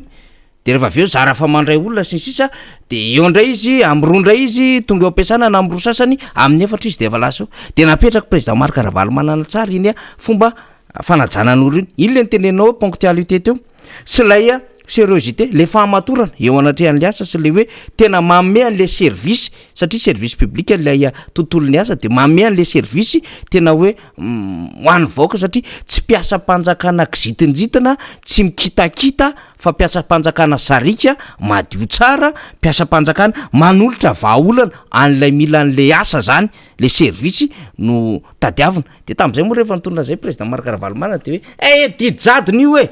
tsara ngamba ny député Totsoa minitra vitsy kely efa nanandrana nitondra an'izay modely zay président Marc Ravalomanana fa zao moa izy tena gaby raraka le izy am'izao tena marina ny teninao Faniry anisan'ny tena hoe nanova ny rafi-pisainana malagasy sy nitondra fandrosoana ny filoha Ravalomanana raha mijery tsy miakatra tsika de samy tena nahitana zany hoe hafa mihitsy zany fitondran'ny président Ravalomanana zany raha tena ampisehatry ny fampianarana io Faniry na ny fomba fampianarana mazava tsara daholo ny fomba hitondrany azy ny cantine scolaire ny politika maharitra amin'ny resaka fahasalamana ny resaka politika amin'ny resaka développement rural ho an'ny hitatsaha ary araka ny resahana teo président Ravalomanana le discipline zay napetrany zay zany tena hitako tsy ampy amin'ny malagasy le discipline ary matonga ny vaoaka am'izao tsy manaraka Faniry le mpitondra mihitsy tsy manaja tsy discipliné fa manao ny ataony izy de mahita koa le vaoaka hoe nareo ary manao ataonareo zay mpijerynareo anatin'ity mila miva aloha ny mpitondra le comportement ny mpitondra jereo président Ravalomanana hatramin'ny nahafantarako azy efa ela nalala azy Faniry tamin'ny 2004 mbola kely tamin'izany Faniry de tao amin'ny mapy anisan'ny nanao any mapy ary anisan'ny mpanofana leadership teny avoloa tao amin'ny NLM reny miaratratra era Madagasikara ny chef fokotany anisan'ny tenako anisan'ny tanora ndritra tao anatin'izay nahafantarako azy 2006 2004 nanomboka 2004 firy taona zany Faniry 17 ans nahafantarako azy fa mbola tsy président Ravalomanana hoe tary zany fa tena tonga de ara-potoana Faniry iderako azy manokana zany ary ny discipline tena apetrana ary ny vina zay apetrana ho an'ny Madagasikara de tena tsara jerevy ny fari-piaina ny vahoaka malagasy nanomboka tamin'izy nitondra tamin'ny 2002 ka hatramin'ny 2009 raha mbola izy ngeny teo Faniry taisitsika zay ngeny tena mahavaky ny foko Faniry zay nanovako politika hoe maninona ny zavatra natao ny ravana vanina raha nytoizana tsy le continuité de l'état teo anatin'le izy raha filoha Ravalomanana nositianareo ny asa zay natao ngeny tokony toizana nanomboka tamin'ny 2009 fa de para zéro fontsika anatin'izy za Faniry de tena midera sy mankalaza anin'olona eny raha misy folo fotsiny ohatra ny président Ravalomanana eto Madagasikara lasa lavitra tsika Faniry lasa lavitra tsika fa tsy taony mijery hoe iza re iza misaotra nandritramanitra fa mbola iny izy iny ary mbola tena tomaty izy Faniry na ny saina na ny vatana voamaly anao nresaka taminy na ra-panahy ananany zany olona zany ary za mana tena Faniry manam-pinoana fa tsy maintsy mbola filohan'ny Madagasikara zany filoha Ravalomanana zany ary matao tena nianatra Faniry matao tena ny lofo tamin'ny fiainana de tsy ho an'ny tena rery fa ho an'ny vahoaka sy ny fiarahamonina ho an'ny vahoaka no ny anaran'ny tena anasoa ny vahoaka sy ny fiarahamonina ary tena mahita hoe mbola misy olona eto ho apetraka hitondra nyity Madagasikara ty ary atreto Faniry de mbola filoha Ravalomanana no afaka amahany zany olany malagasy ny malagasy zany satria efa noentany tamin'ny traikefany zany tamin'ny fahaiza-manaony ary izy de mbola vonina hitondra ny Madagasikara am'izao fotoana zao ny tenanay sy mpiara-miasa aminy de ao an-damosiny mandrakariva ao anatin'izay ary vonina anohy sy anaraka ny hevitra rehetra zay hoentiny anasoa ny firenetsika koa manome toky ny vahoaka malagasy fa le foto-kevitra nanany tim de ijoroa ny tenanay foana tsy mivadika amin'ny tim zany raha ny tenako manokana ary tsy mivadika amin'ny filoha Ravalomanana zay ny hevitra zay nataony ary eto de isaorako manokana fa nahazo président groupe parlementaire ny team dia ifetra zay Andriamatoa fetra zay lany tao amin'ny 5e arrondissement de miaraba azy official ny tena satria mendrika azy zany olona leader izy olona pitarika izy ary izy de isan'ny tena team mahera indrindra tao anatinay rehetra tao izy foana izy ary mbola nijoro foana niainga tany amin'ny foko team izy disy team izy mpanolotsaina tanàna Antananarivo izy solombavamboaka ny Madagasikara izy ary hitantsika zany hevitra zay ananany zany ny fijoroany ary mendrika azy zay président groupe parlementaire zay ary misy raha misy zany solombavamboaka miteny amin'ny anarana solombavamboaka de izy no afaka miteny amin'ny anaranay rehetra zany ao anatin'izay ary mankahery azy amin'ny asa makatiry zay saniny ary malova mahalasanao rahalahy am'izay andraikitra zay saninao ary mankasitraka ihany ko ny président groupe parlementaire teo aloha zay nanao ny asa be mihitsy izy ho an'ny antoko so an'ny groupe parlementaire fa ny amin'ny team moa tsy maintsy misy ny fifandaminana anatiny zany dia zay no natonga an'le izy koa dia mirary soa faniry ho an'ny vahoaka malagasy rehetra mirary fombiazana ho atsika rehetra ho an'ny vahoaka nambo manarina manokana dia maminy foko loatra ianareo tiako ianareo na nifidy anareo na tsy nifidy dia apiako foana nareo na amin'ny ara-tsotro sosialy zany na fotodrafitra azy zany na amin'ny hevitra rehetra de miaro anareo ary zay mikitikitika anareo na isy na iza de mijoro ho anareo ary ny tenako de mijoro foana ny fahamarinana ao anatin'izay ary tsy malaky lembenana ao anatin'izay ary tsy matahotra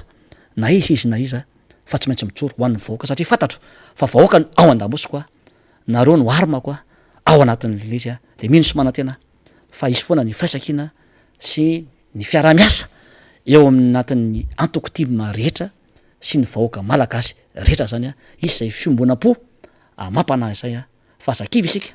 azaketrakotsika na de masasa amin'ny fiainana fa mbola ho avy ilay maraina zay asoa sy atsara ny fiainanareo vahoaka malagasy rehetra eto Madagasikara sy any ivelany mankasitraka tompoko iny ary de misaotra ny député Todsoandriamampandritsika tamin'izay vaovao fanazavana fakakevitra fanadidina ary fizaran-kevitra netiny izay tao anatin'ny adiny ray katroka mihitsika niaraka tamin'ny député Todsoa de ozy atsika lasa sady vita sady ve député eny mbola mainka amonjy ny adidy amanandraikitra izy fa eo moa zany de soratsika fa omentsika an'izay ina moa zany hoe tsodrano ny député Todsoa ary itsika koa de miara miombona zany eo anatin'ny adidy lehibe amin'ny fiarahamonina zay ho ataondrareo boribory tamin'ny fahenina sy ny namana rehetra zany antopokolahy mamsona zany dia enibonahitra ny velona ary ho tsara levenana amin'ny maty amin'ny adidy amanandraikitra raisin'izy ireo zany zay amin'ny fanitrehana ny nofo mangatsika ny topokolahy izay ny anaovantsika fotsiny hoe rehefa ny resaka amin'ny président Ravalomanana antsika rehefa latsaka ho be ny tanàna izy tany am'taona vana amin'ny 770 tanoany de nanontany iny mpanao gazety izy hoe fa inona ny tsy ambaratelonao nampahomby an'ity orinasa tiako ty ohatran'izao satria samy nalala amin'ny parcours ny président Marc Ravalomanana daholo tany ambanivohitra tany niakatra nitondra orinasa ngeza be zay PDG ny orinasa tiako ny rehetra de nanana fotoana mpanao gazety nanontany fa inona ny tsy ambaratelonao monsieur président de ozy président Marc Ravalomanana tamin'izay za de efa mandinika ny embolana ho avy hatrany eto azao manana projet anankiray de efa hodiniako indray ny embolana ho avy zany hoe lay vision à long terme les anticipation les gouverner c'est prévoir le mahay mitsinjo mahay maminavina ny ho avy de efa napetra amin'ny président Marc Ravalomanana foana le hoe inona ny embolana ho avy sy hitranga de efa mianticiper mioma manana an'izay fomba fijery zay de zay qualité zay raisina hoe tena hoe idéologie ngeza be zay ara-pitantanana ara-pifandraisana izay de alovainy lay mpanaradia n'Andriamatoa Marc Ravalomanana de io mitarika fahombiazana hatrany io ekena fa tsy mora koa no miatrika ny lafin-javatra samy hafa anatin'ny kilalao maloto satria de misy moa tena mahay mametraka an'izay hoe hitanao fa misy parcours ngeza be io manana an'izay mety ho palmarès sisy zay fa rehefa karikorofoanao any ambadika any de hoe tamina lafin-javatra ohatran'izao natongavana tamin'izay ka zany moa tsy afaka amin'le raha olombelona zany any ambadimbadika any fa io le mbola raisitsika foana le teny député Todisotry hoe raha nisy maromaro ohatra ny président Marc-Ravalomanana de tena lasa lavitra Madagasikara fa napetraky ny MFM misy tamin'izany fotoana androany tsaroantsika tsara rehefa hirotsaka nirotsaka ho fidina ho filoham-pirenena président Marc-Ravalomanana tany amin'ny taona 2012 hiditra 2012 de inona ny zavatra nambaran'ny MFM tamin'ny alalan'ny filoha nasionaliny tamin'izany tompoklamanandafy Rakotondrina Piasonam de ozy izy hoe tena amorona sy ametraka Ravalomanana be da be saparitra mihitsy mba nofinofinay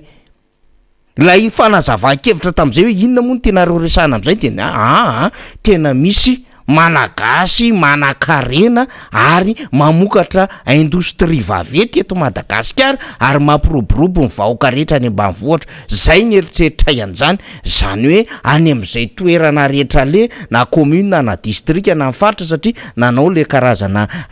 fametrahana an'le région moa tsika le 22 région tamin'izany de hoe ny ametraka an'izany tena Ravalomanana isapatra zany le fotom-pisainana ny tena marimarina kokoa le fahasahina miaro marimarina kokoa le manao industrialisation ngeza be lay tanora sa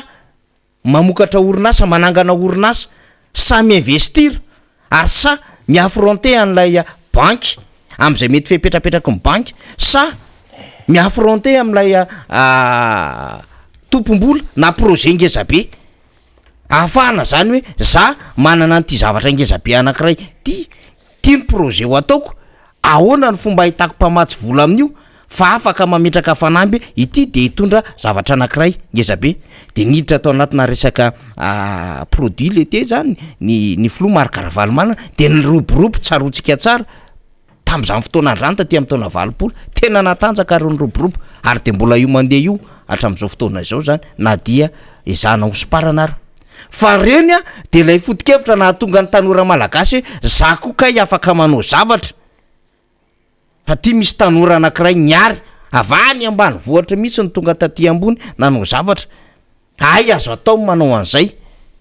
de lasa niazakazaka ny tanora de zay le zavatra nieritreretin'ny antoka MFM tamin'ny fotoanandro hoe ametraka an'izay ary raha misy ohatran'izany marobe isaparitra miainga avany amin'ny faritra rehetrarehetra mihitsiny tena hoe malagasy afaka manangana orinasa vaventy manao industrie ngeza be mampiasa olona manarivony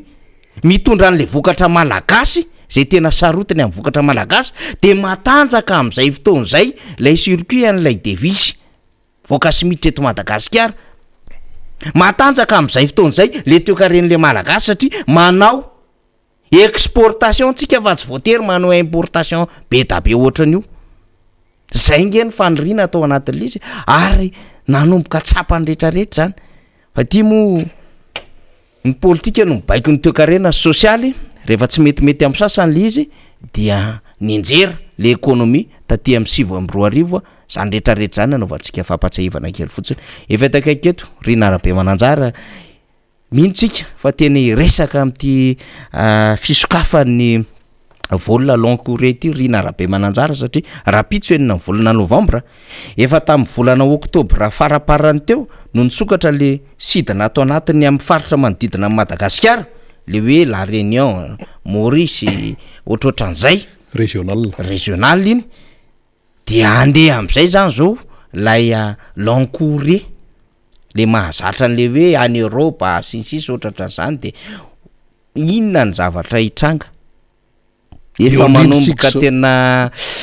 enjakenjana ny raharaha de eo rina hitondra ny lafim-panadidina amin'izay mbola verina amintsika rehefa aveo fa akaina kely hisotro rankely ma de meko andrina indray fitenena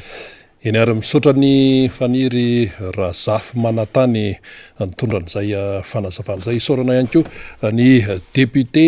lany tamin'ny anarany tiako Madagasikara teny amin'ny boriboritany fahaenina Totsoandriamampandry nitondra fanazavana tamintsika teo reny zavatra reny de tsy ataontsika hoe rano atondraka andamosin'ny ganagana fa raisitsika zany satria zava-dehibe ireny fanazavana ireny akoatran'ny hoe vaovao hoentitsika ato anatin'ny Miara Manonja io ary fa ho tonga ny 9 Novambra zay isokafan'ny lanitra Madagasikara zany amin'ny hoe ahafahany miditra eto amintsika ireo fiaramanidina maro samihafa mitondra olona avy any Eropa any akoatran'ny Eropa moa dia misy ihany koa ny avy any Azia ohatra satria raha ohatra hoe misy fiaramanidina anankiray miainga ao Eropa ny ao anatin'ny fiaramanidina iny tsy hoe olona tao Eropa ihany no mitaingina ao anatiny ao fa mety avy any Azia izy mety avy any Afrika izy mety avy any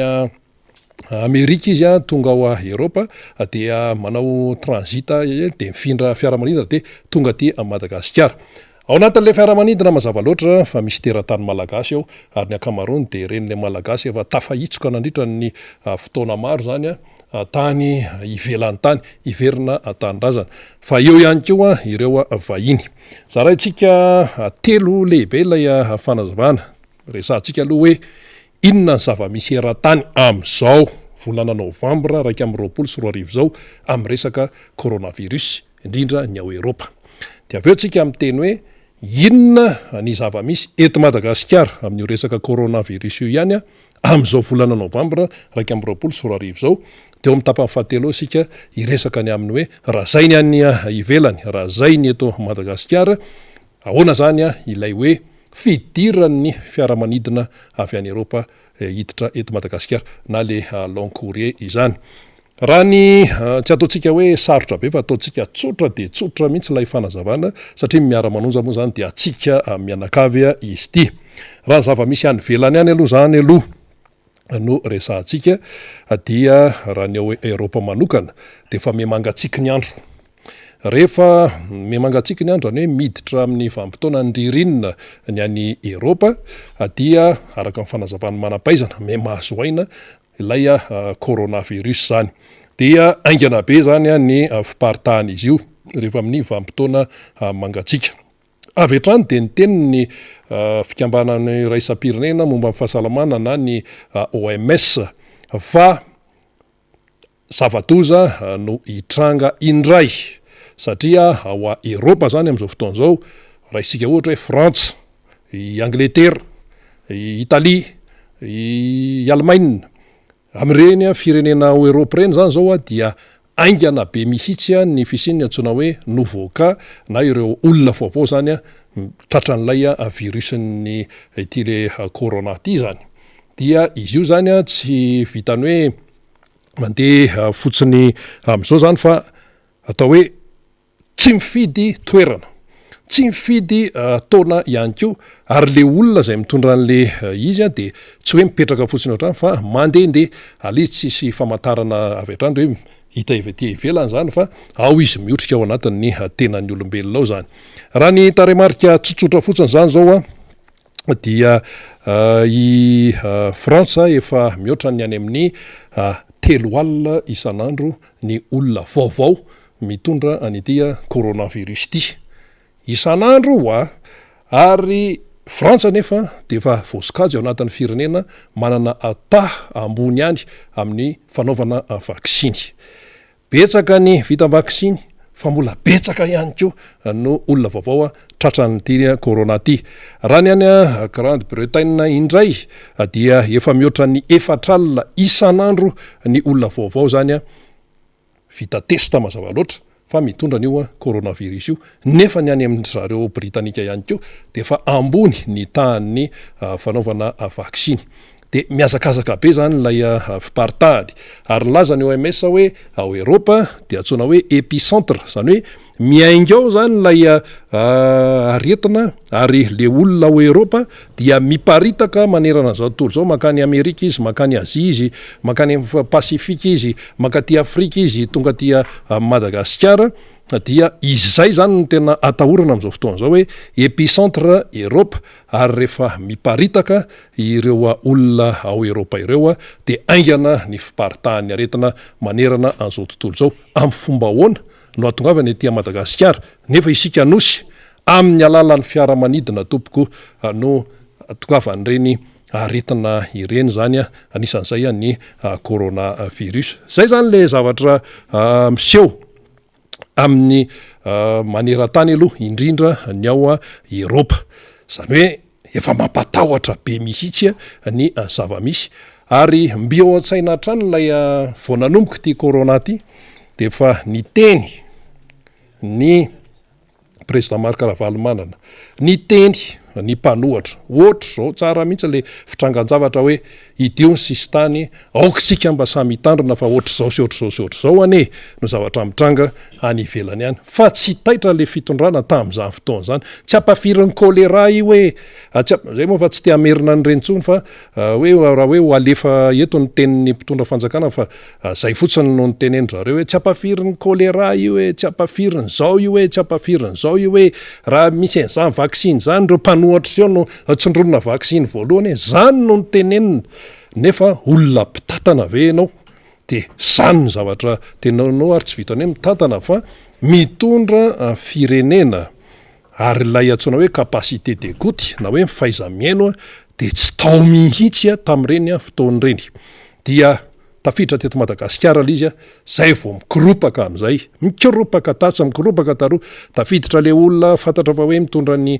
coronavirus de navoaka tamin'ny tele ny anaran'le olona aiza ny ohatran'ireny sanatry hoe wantid reny aiza raha na tadiavy de soratany eo ny anaran'le olona de midefile eo amin'ny écran tele eo efa tafiditra aty Madagasikara ko ianao tsy mandray andraikitra ianao tsy mandray andraikitra ary le izy nefany azoroana i Madagasikara dia men'Andriamanitra tombon-dahany mihitsy amanosy azy zay le izy fa ny mpitatana eto amintsika tena hoe tsy mahatsapa an'izany noho nzay tafiditra am'izay le corona dia lasa am'izay mifetsiketsehana etsy sinsisa sy izao zavatra rehetrarehetra zao tafiditra le corona nandeha indray ny resaka vaksiny dia fanrabirabina no natao hoaniny taty amin'ny mpanohatra zay mivoy an'izay resaka hoe fanaovana vaksiny zay zao aisa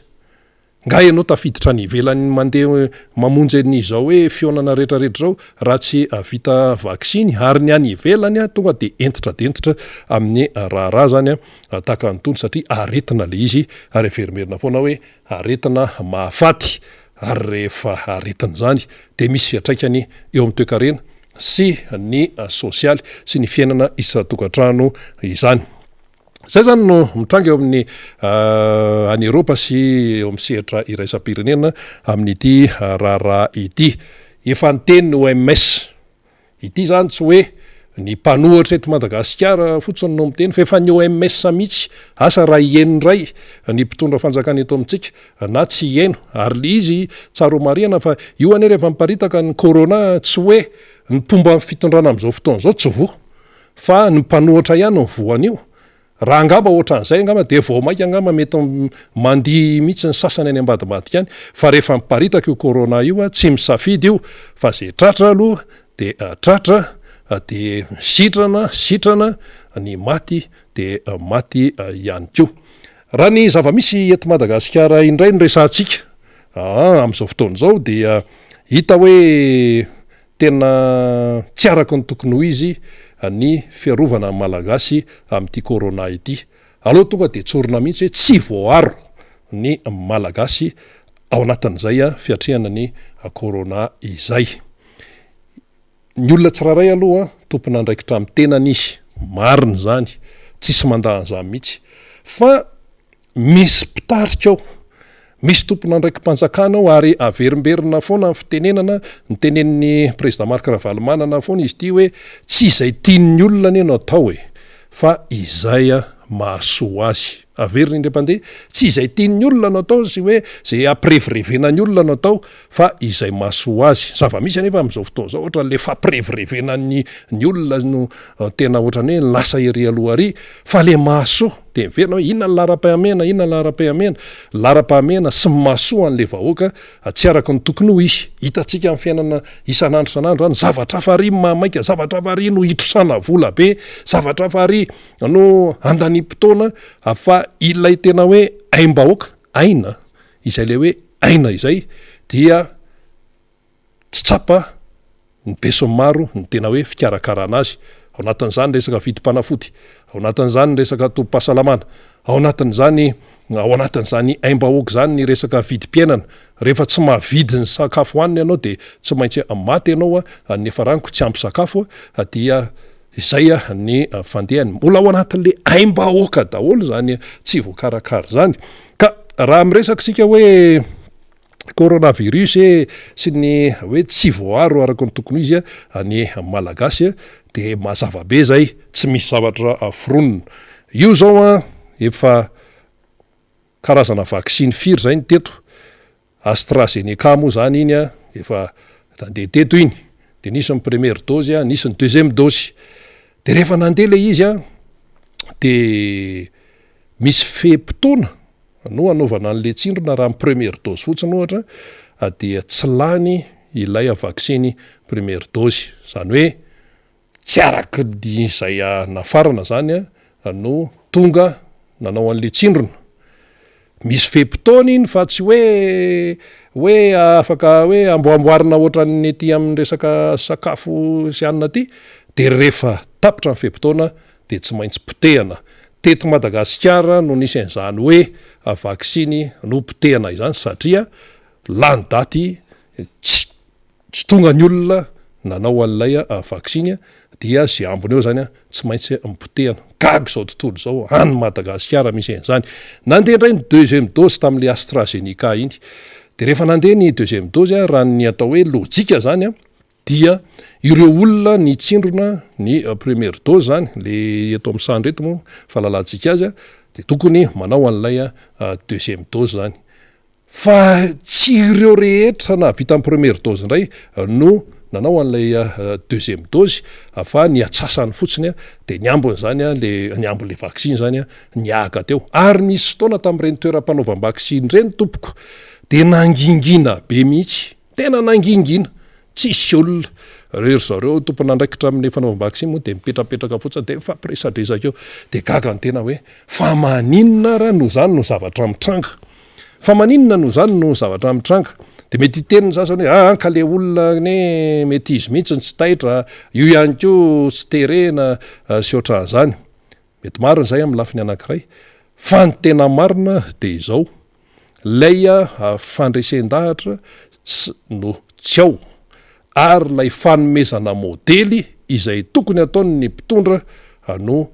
tsy araky ny tokony ho izy tsy misy manome modely ary io zany efa tenena foana hoe malagasy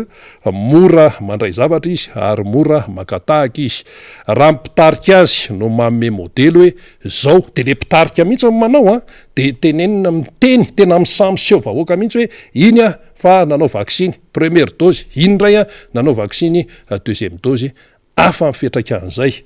ho an'ny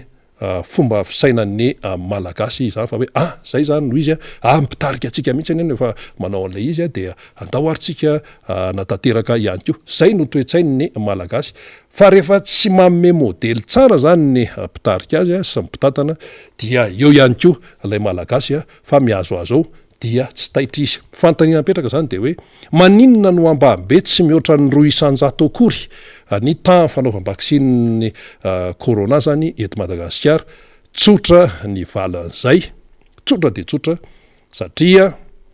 tsy manao ny fomba rehetra fa namandresy lahatra an'ilay vahoaka malagasy ny tompona ndraiky mpanjakana eto Madagasikara izay no mahatonga an'io satria betsaka ny vahiny no manontany io ne miparitaka iran'izao tontolo zao io taremarika io lazaina moa zany zao hoe 2,1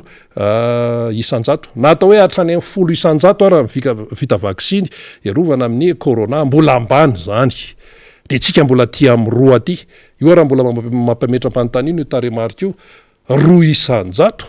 no vita vaksiny na corona zany eto Madagasikara nefa tsy mibanaka ny fidiran'ny fiaramanidina manomboka raha pitso avy any Eropa efa feno an'ilay corona ny tsika ny taux de vaccination 2% raha misy 2% raha misy de zany no zavatra mitranga de rehefa dinianao zany le izy de hoe tena resaka tena tsy faiza mitatana mihitsy ilay zavatra misy eto Madagasikara de ao moa miteny hoe fangamo ny aretina milaza meloa isy aretina fa nareo kosa de mametsiny foana sinsisa ny fisian'ny olana tompoko no ahafantarana ny fahaizan'ny mpamaolana ny fisian'ny olana no ahafantarana ny fahaizan'ny mpitondra ao anatina firenena anankiray fa tsy toetsaina mpitondra mihitsy zany hoe tsy napozana zany nga misy zavatra pozana zany eto ambonin'ny tany tsisy an'izany fa rehefa mitondra ianao zany dia mila mijery lavitra ary zay no efa modelina seho an'ny président Marc Ravalomanana ny teneniny député Tojosoa teo hoe ny azy efa any amin'ny taona manaraka nefa jerevany ary efa voapetrapetraka daholo hoe raha misy an'izao de zao no atao raha misy an'izao de zao no atao fa ny teto amintsika ny zavatra hita de zao hoe tsy niomana ny tondra tsy niomana ny tondra fa zao tsara ny zavatra fehezanteny eno tetsy teroa nandritra n'ireny propagande reny ho averintsika eto tsy misy laingy zany tsy misy roniny zany atao aloha zay atongavany eo amin'ny fitondrana atao aloha fa rehefa eo hita zay atao eny ary dia ozy Andriamanitra hoe hay io pouvoir io no tianareo zany io ary izy io dia vitako moa reny zany le tam'le didi-pitsarana nyvoakan'ny ACC de hoe misy fitondrana eo zany de samy teo zany rehetrarehetra de nandeha le mpitondra fanjakana zany nitondra Madagasikara telo taona zao ty régime dia zao ny zava-misy niditra avany ny corona mbola tsy taitra fa rehefa tena nianaka l izy io am'izay fa nikiropaka hay hoe tena ohatran'izao ty zavatra ty satria tsy miaino n'lay teneny ny mpanohatra ao anatin'izany rehetrarehetra zany ka io zany zao isokatra ny lanitra Madagasikara raha pitso am'le hoe long courrier fiaramanidina avy any Eropa miditra eto ny tsika ny tamin'ny fanaovam-baksiny mbola ambany de ambany tena hoe ambany mihitsy tena hoe ambany raha noty any ampianarana zany de tena hoe médiocre zay ny observation apetraky ny mpampianatra ery amin'ny sisiny ery hoe médiocre ny taux de vaccination eto Madagasikara de rehefa tonga vanyray lay reo vahiny sy zay hiditra eto dia eo ndray le fomba fiasandray ihany ko mbola ahitana tsikera sy fanamariana be de be matoa misy zany ny olona zay hoe mitondra ny coronavirus avy any velany ihany ataontsika ao anaty farangisosina hoe tafapritsaka tena hoe miditra te amin'ny territoire ny Madagasikara de zay vao laikitra ny filazana hoe aizy ihany reny tany amorondava reny asinsisa efa taratry ny tsy fahaiza mitatana ny toe-javatra tahaka an'izany any amin'ny firenen-kafa any ohatra ny ao Algérie misy tany malagasy betsaka ao Algérie io fa tena misy tsipika mihitsy ohatran'ireny le tsipika le manasaraka ny Korea Atsimo sy Korea Avaratra reny hoe tsy mahazo mandingana eto amin'ity tsipika ity na iza de ohatr'izany nen'zareo any Algérie any amin'ny fiarovany ny vahoakany sy ny fiarovany ny fireneny manoloana n'ity coronavirus ity ny tsika zany zao ahoana ny fipetrak'izay raha izay raha ny tokony ho izy de tena hoe fandraisana faipetra draconienne no filaza azy raha ohatra zany ka mieritreritra mitondra hoe tena iaro alay vahoaka malagasy de tena faipetra farak'izay enjana no ampiarina amin'ny fidirana eto Madagasikara eo aloha zany le fiarovana an'le malagasy efa atao anatiny aloha iny zany mila mafisina mihitsy iny mila mampiseho modely mpitondra fanaovam-baksiny barrière terisaka ny sarazany geste barrière rehetrarehetra zany efa mahazatra mila mafisina zany fa raha ny zavatra hitany am'izao fotoana zao tena hoe gabraraka rehefa nijereko teo ny dikany hoe inona moa ny dikan'le hoe bordel ty fa le teny hoe bordel moa teneny anivon'ny fiarahamonina moa izy io de rehefa jereto hoe gabraraka tandrametaka sy ny sisa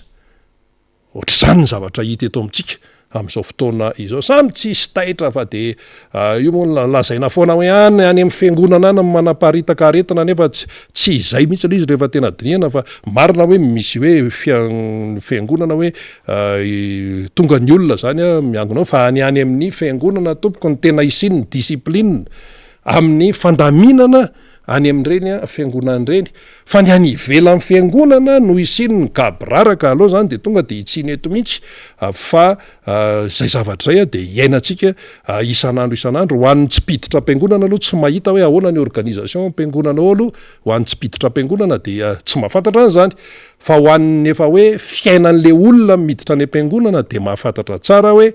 mipetraka tsara mihitsy ny disiplinina any amin'ny reny fiangonana ireny zany amin'ny resaka hoe geste barrière sy ny namany voaja ny geste barrière ary ianao ihany koa mahazo ny afatr'Andriamanitra dia ao tsara ny fipetraky ny raharaha fa eo amin'ilay fiarahamonina amin'ny ankapobeny eto Madagasikara de mbola hita hoe manjaka ny gabraraka amin'izao fotoana izao le mpitondra fanjakana etsy an-daniny zay ohatran'ny miazoazo tsy hita zay fandehany de le tamin'ny herintaona aloha de le nalefa le fampitahorana izy tratra tsy manao kasibozy de maninona moa manadio tatatra ery anany ery de alaina tele de zao dia am'izao fotoana zao ohatran'ny nangingina le izy nefa ny tena zava-dehibe de ny hoe tsy mifampitahorana ny olona akory no zava-dehibe fa ny faharesen-dahatra le olona amin'ny fahasalamany ka izy ihany no manapa-kevitra hoe ndeha hanao vaksiny na ataoko ny fiarovana ny tenako amin'ny geste barrière zany mba tsy tonga ny tenako ho tratran'ilay coronavirus fa tsy hoe andeha hanao an'zao no ny tahotra zay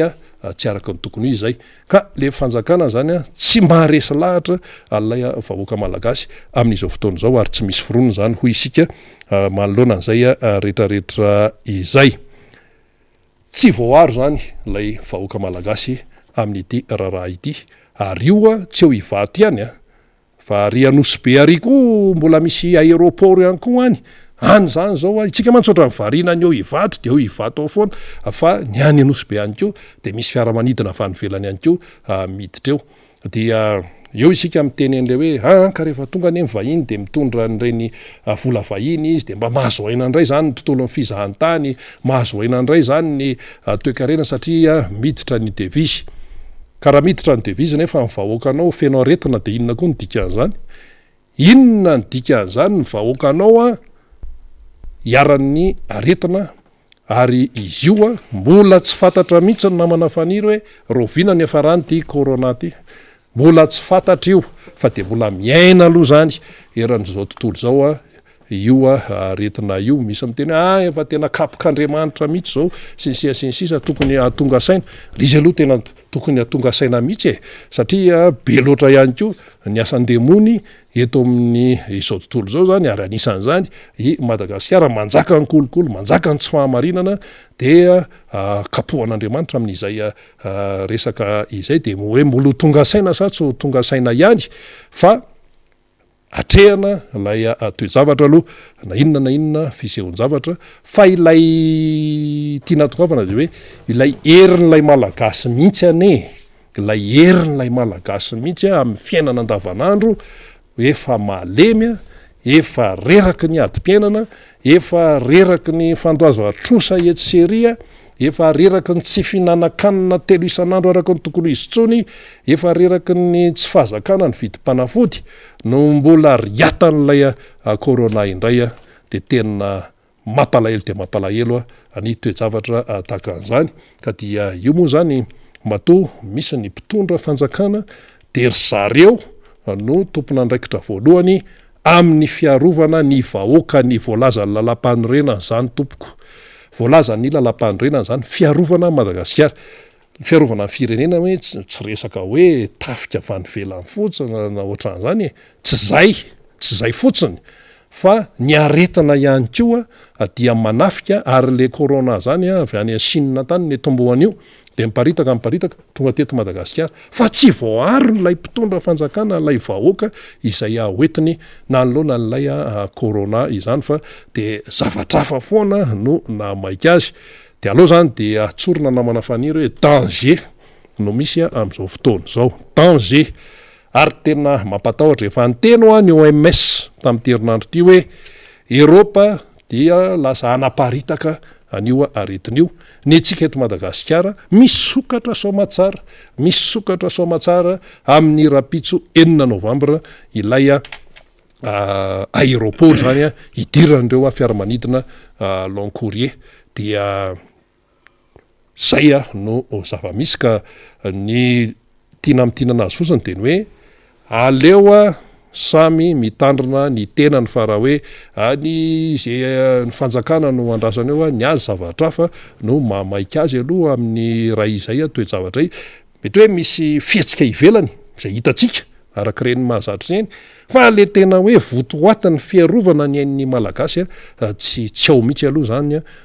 tram'izao aloha fa dia hoitetsika eo ny toy an'izany misy ny vaksiny zany zao le hoe Sinopharm sonondray io de io ny hoe dozy anankiroa de efa tonga eto zany izy io dia io izy io de ny Johnson moa zany de efa io ihany ko izy efa anisany nahavita zany fa ny aporsihana foana de hoe aza mipetrapetraka aza varimbarina fa le corona manahirana be io moa zany misy amin'ny teny le malagasy ranga mafitoto marina aloha zany amin'ny akapobeny mafitoto ny malagasy amin'ny anticorps ny namany fa na izany na tsy zany mila mitandrina isika satria manahirana io idelta mbola mandehandeha any ary tsy lavitra fa manodidina eto Madagasikara misy ny variant delta efa be deabe ihany ko zay variant zay ka ny andraikitry ny ainao manjery taka ny tony taka ny Miara Manonja dia ny miteny foana izay zavatra tokony atao sy mitsikera ihany ko ny zavatra tsy mety mieno moa zay tokony antefany zany mieno izy tsy mieno efa nanao ny adidiny izay ihany ko amin'ny alalany tony fandarantony ary ty micro tenenany ty le atao hoe sacré zay zavatra teneniny eto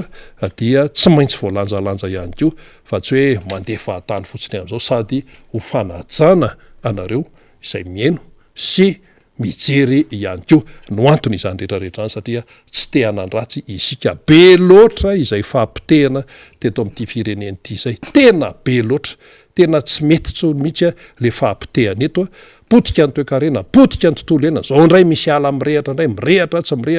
mba nisy orana kely maly teto Antananarivo manodidina ngorodana be le olona fa le orana fa vetivety de nijanona de teo ndray aloha de samy misaintosainto teo ndao ndray rina manafaniry eny ary de makasitraka rena satria ao anatin'ny éducation daholo na fanabiazana zany resantsika zany mba ahitandrina ny fiarahamonina amin'ity resaka aretina ty de tsy mitsahatra misy tsika miresaka an'izany ary indraindray misy miteny ianareo de teny voisinareo le coronavirus le vaksiny ka tsy manao ary le fanjakanako de tsy maintsy maka ny andraikitry tsika rehefa nisafiditsika mihitsy zany hoe tsy maintsy miresaka ny covid-19 itsika satria tsy te hanandratsy tsika ary tsisy maniriny le hiboka andray de iaina am'izany troisième vague zany fa mba everitsika fa hanana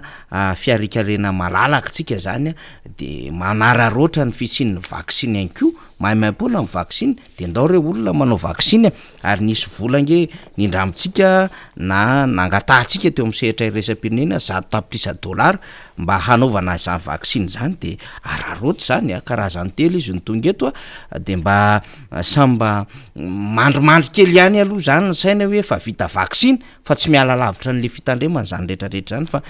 te hiverina kely arina rehefa mieno an'le fanazavanao ny am'le hoe mepotika ny fiainan'ny firenena potika ny resaka toe-karena potika ny sosialy ny olona ka rehefa miresaka sosialy tsy fanananasa rehefa miresaka sosialy dia tsy fisian'ny sakafo rehefa miresaka sosialy tsy fahafahana ihany tsony mampiana-janaka rehefa miresaka sosialy de tsy fahafahana mitafy sy miaina ara-dalàna ny dikan'izany rehetrarehetra zany de mba te aka lesona kely arina ny zava-misy any Chine satria rehefa mahatsiary tany amin'ny taona raika amin'ny 790 marina nisy olona antsika teto Madagasikara arina tamin'ny 1980 tsaroantsika tsara le hoe nanomboka ny lahatra vary tsika fa le hoe ny lahatra vary tsy nisy le vary tamin'izany fotoanany zany fa nanam-bola afaka nividianana vary nisy atokantrano tsaroantsika tsara zany resaka zany de mipetraka lay hoe amin'ny 3 amin'ny 4 maraina de nametraka an'le arina rehetrarehetra teny anivon'ny fokotany sy ny braopokotany rehetra teny satria ho avy ny fizaram-bary fa ny olana tam'izay tsy nitobaka teny amin'ny tsena mihitsy ny vary de lahabary zany satria nanavatra vary ny fanjakana de nakarary moa le vary tamin'izay satria tao anatin'lay ina moa zany fahamaikana le fitondram-panjakana de matanjaka be le plusieurs n'le vary tamin'izany ihany koa vary potipotika le izy de vary tsy de ara-pahasalamana tsara de betsaka no menimenina ihany dia efa nivoatra zay vary zay taty aoriana fa nanam-bola ny olona hividianana an'le vary ary nanomenaka ary de nanam-bola ihany koa de samy natsiaro ny rehetra rina rabe mananjara hoe nanomboka nisy nanao menaka tamin'ny voanjo teto Madagasikara fa ino moa zany somary mavesabesatra kely izy de nisy fofona de mbola tsy vitantsika tsara ny kajy an'izy tsara fa ny tombony tamin'iny ndray tsisy very misy le tourteau zany dia nomena tany kisoa fa nisy nanandrana ninankinana ihany iny de nanovana zavatra hafa de nafangaro tamina anana de nyampyampy menaka de nisy nanao an'izany teto zany fa nanam-bola le vahoaka tamin'izany fotoanan'izany ary ny fanamby le fitondram-panjakana de hoe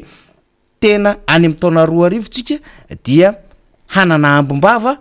ary ho mpanondrana vary ary havita tena ara-tsakafo de fa niakatra le taux de croissance atsika raha le sokajin-javatra napetraky ny FMI sy ny Banque mondiale tamin'izay zany hoe lahadahatra ihany tsika zany tamin'le force an'le dragon teto ambonin'ny tany zay nanomboka ny aina tamin'izany nanomboka nandeha tamin'izany fotoanan'izany tany erinantsika tany ry Sénégal zay nitovy fotoana tamintsika nahazona fahaleovan-tena tany erinantsika tany ry nosy Maurice iny moa tsy de tena fakatahaka satria kely hoa Maurice rehefa tena diniantsika ny angeza Maurice de mitovy amin'ny angezany Atsirabe 1 sy Atsirabe 2 Maurice fa ny tena ny lahadahatra tamintsika de ry Sénégal ry Côte d'Ivoire tamin'ny alalan'ny Houphouët-Boigny ry Sénégal zay ndraso aloha ny filoham-pirenena tamin'izany Abdou Diouf talohan'ny Abdou Diouf mbola misy filoham-pirenena zay fa very kely izy fa tsy mampanina moa zany satria nalaza manko tamin'izany fotoanan'izany de Abdou Diouf sy eveka Desmond Tutu le nahazo an'le prix Nobel tamin'izany fotoanan'izany fa tany Afrika tsy mangaminy fa misy tompona andraikitra iray zay tena nametraka mihitsiny an'lay tanàna ny Sénégal de nilahatra tamintsika ireo rina de nilahatra tamintsika ihany koa Libye nanomboka nandeha tamin'izany fotoanan'izany ara-toekarena fa zao le nilahatra tamintsika efa noharana izy ireo lavitra be tsika de tsy any amin'ny intsony any adevitrako fa rehefa tena mijery an'le zava-misy eto Senghor any tony Sénégal zay fa rehefa mijery an'le zava-misy eto rina rabe mananjara de mijery an'le zava-misy any Chine am'izao fotoana zao de omenantsika zany statistika fa afaka tanteraka tao anatin'ny fahantrana ny firenena sono ny vahoaka sono zay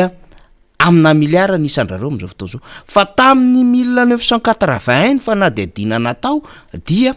7.7 ny vahoaka sono no tao anatin'ny fahantrana tanteraka izy 100 tapitrisa maherina ataontsika hoe tany 500 tapitrisa mahery tamin'izany fotoanan'izany tena mahavarina l'izy rina isika tamin'ny 770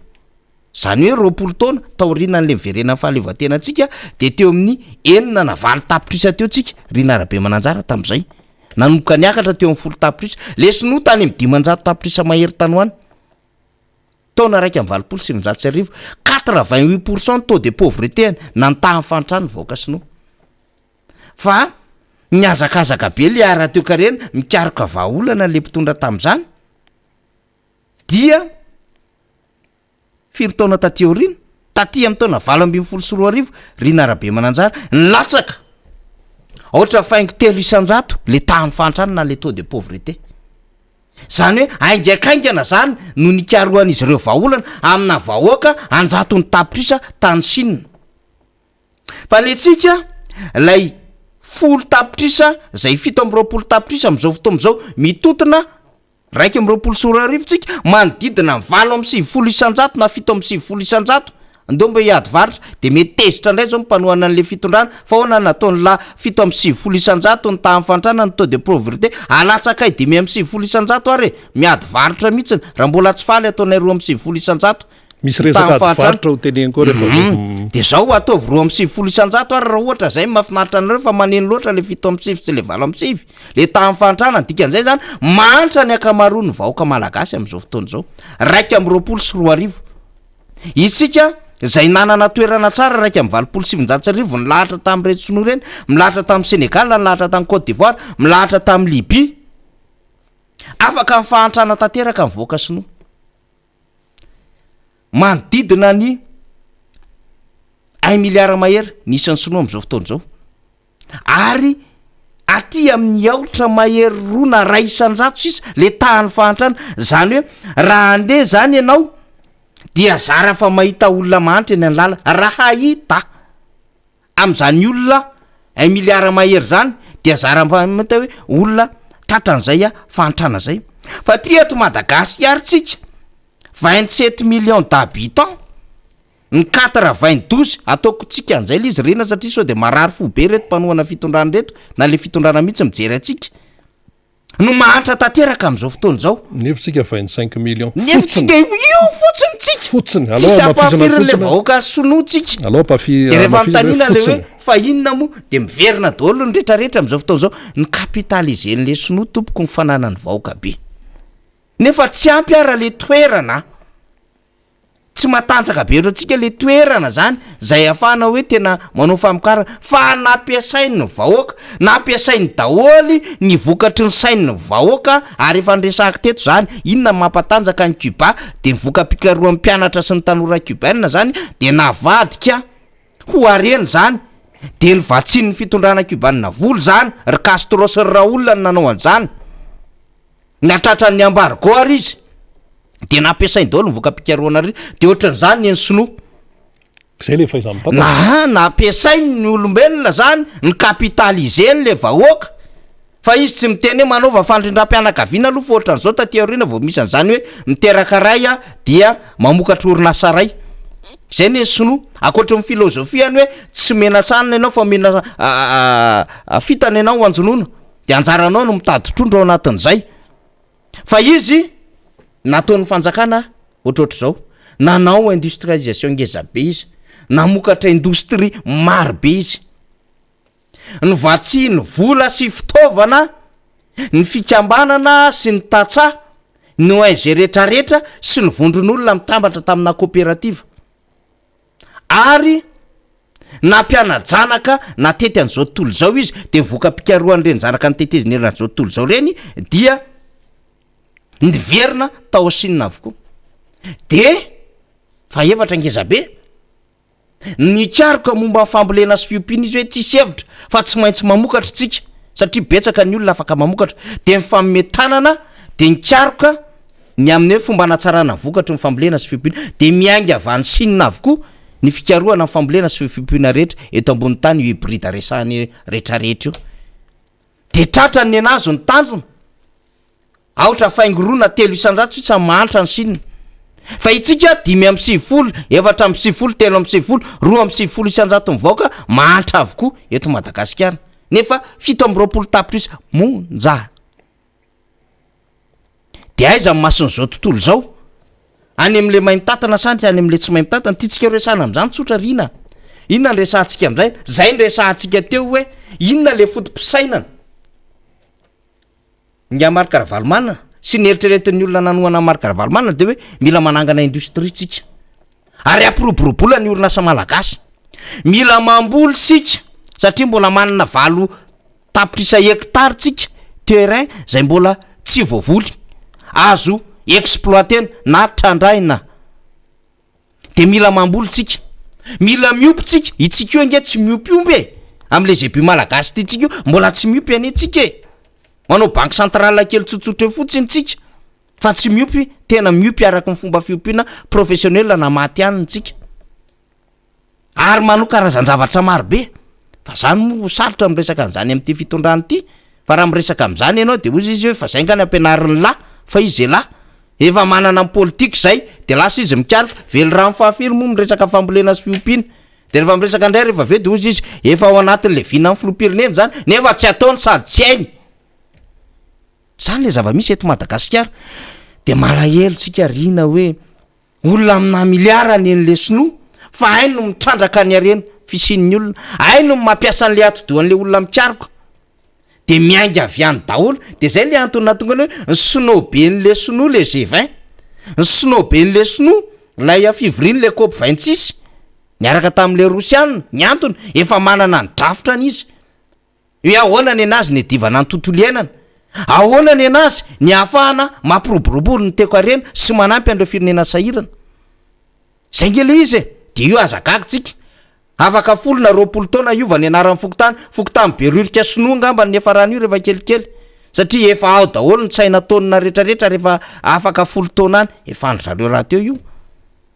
rehefa hitatsika io ary tena mandeha izy am'izao fotoana zao mitety vazatany de mangetaheta fotsiny tsika rina tsika zany rehefa miaina le fitondram-panjakana de odo mampime tsisy dikany de mahita an'le adevitra ry am'le Facebook ianao zany am'le olona le hoe atsangano ny tanana ozy ny sasany fa tsy mahita an'izao fandrosoany zao de misy olona mitsofoka ao de hoe inona mo aizany social moka de tsy tanareo nga io terrain sy fotodrafitrasa mandeha horrible fa nga zany terrain natao hoe industrie ny industrie mamelona piasa manarivony fa ny terrain mianara-penitra zara fa misy 12 miasa ao ka ny industrie teto arany dorana zay indrindra ny fanangananao toerana anankiray raha manao hopitaly manara-penitra ianao mirecruter mety paramedy sy mpitsabo ianao 20 ny ao anatiny fa zany ve maseka zavatra tena ngeza be zany raha mamokatra orinasa lehibe manao terrain ianao ny sandany zany mihoatra ny hoe anao barazy ngeza be ianao ahafahany tatsa mampiroborobo ny fambolena na tokony anao barazy ngeza be am'ireny terrain ngeza be natao teto mahamasina reny azona mahazo mitovitovy any andekaleka mitovitovy any tsy azo paniry mitovitovy any 3 mita sy ny sisa fa tsy manao an'izany tsika satria rehefa manao industrie de efa tsy maintsy mandinika an'le angovo am'lay herinaratra zany de eto zany samy manofo eto rina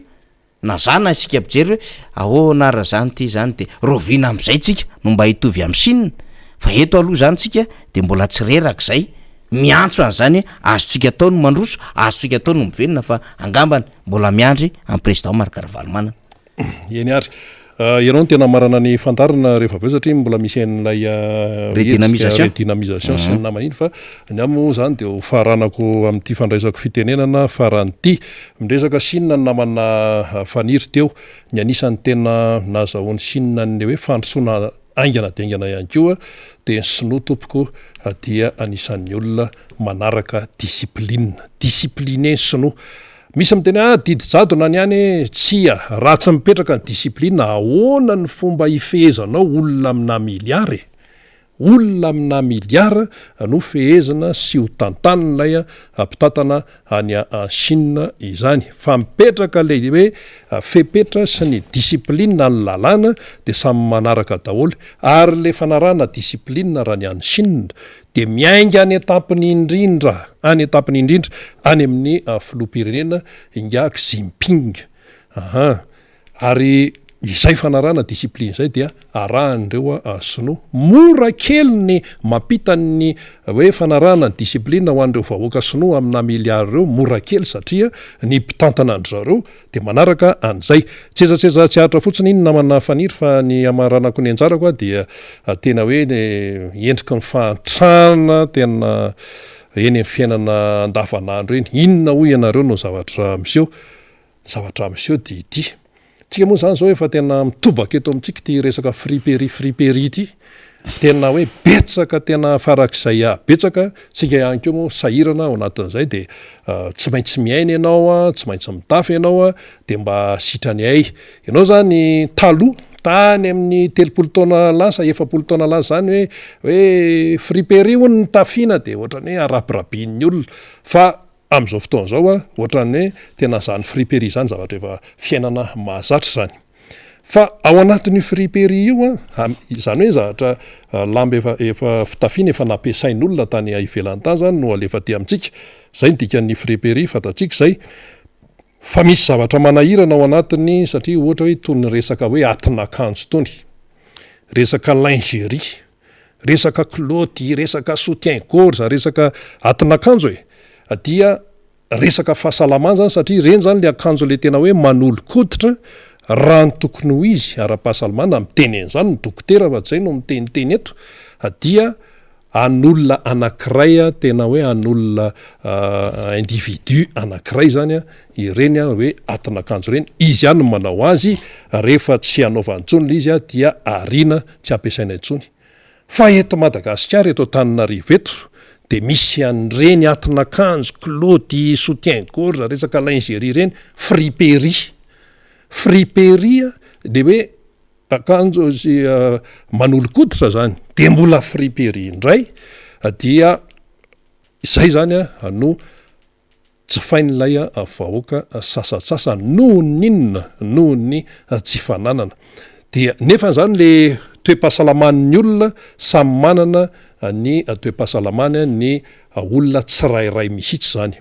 io zao tsika hoe coronavirus manasa tanana matetika manaova zelle sinsisa ao anatin'ny fiarovateny zany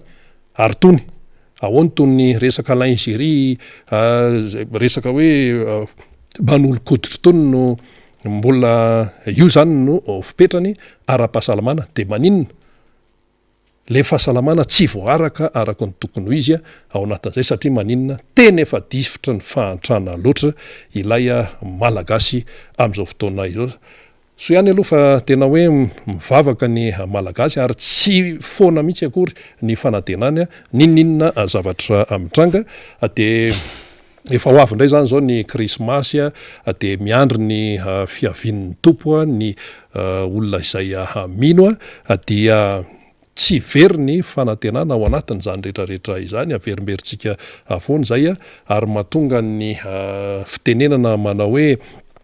tafoatoetra ny fony zay miandry ny tompo sika fa ino no famonjena iny fa raha hoe ny famonjena amin'ny malagasy aloha zany ao anatin'izao crise zao de mampametra-panontaniana baraingo be tsy baraingo impolo ntsony fa efa anjatony anarivony ny baraingo mipetraka amin'izao fotoana izao raha ny fiainan'ny malagasy nodiniana namana faniry eny ary amaraparantsika rina de ho tanysaina zany ny hetsika amin'ity fahalalena ity satria eto amin'ny boribory tamy faefatra no tanysantsika azy satria de misy tokoa ny redynamisation matevina de matevina satria fokontany efatra be zao rina no hiatrika an'izay redynamisation zay raha pitso asabotsy fotsiny ohatra zany de ho anareo eto amin'ny ouest mananjary fokontany ouest mananjary de am sivora sy sasany no anatanterana an'izay redynamisation zay dia ao amin'ny espace ifampitantsoa no hanatanterana zany za moa de sonerana zany fokontany 3L zany sonerana misy an'zany de ny arivan'io ho an'ny fokontany ankatoa maroa dia amrora sasany fa mbola ao amin'ny espace fampitatso ihany sonerana fokontany 3L no anatanterana izany ary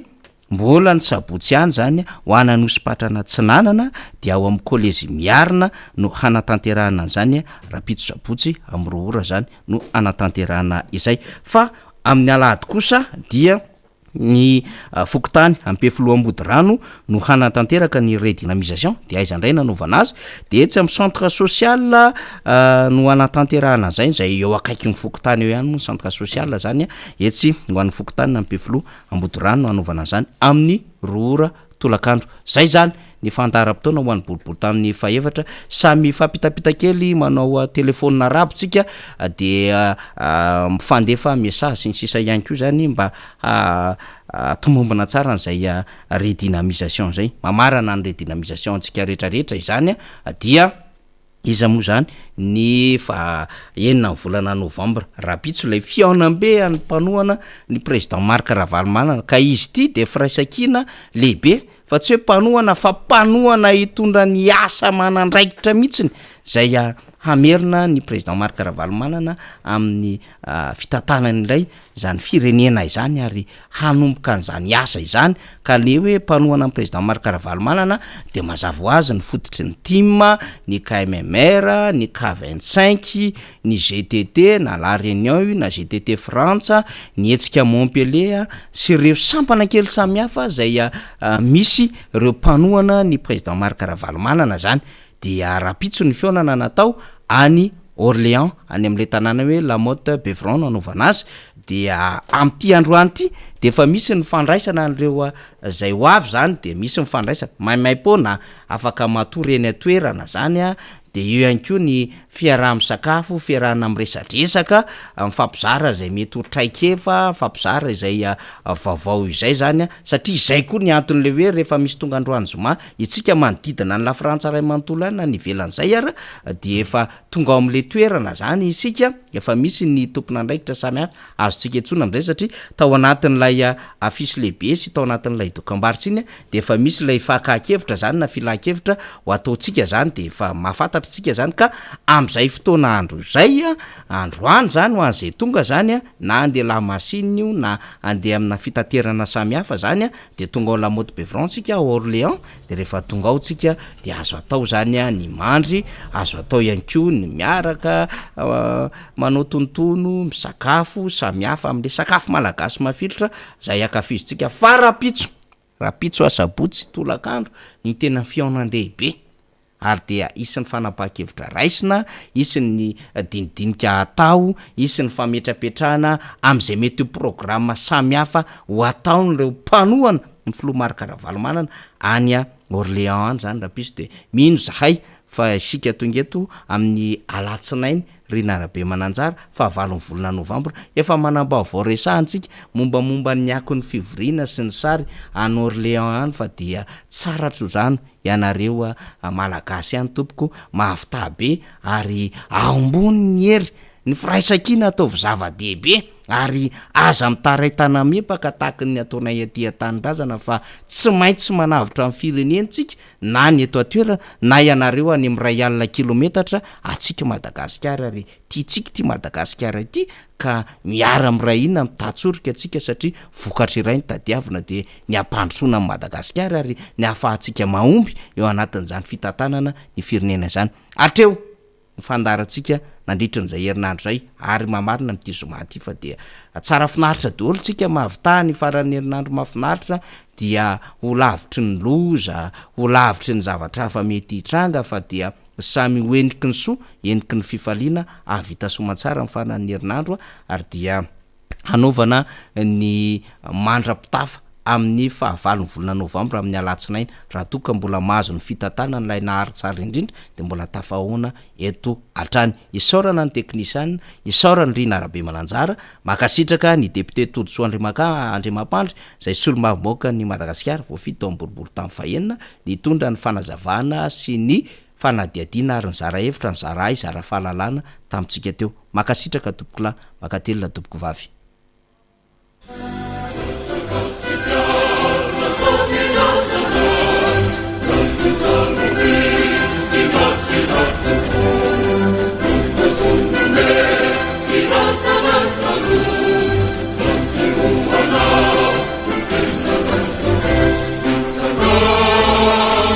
Avis à tous les pro-Ravalmanon.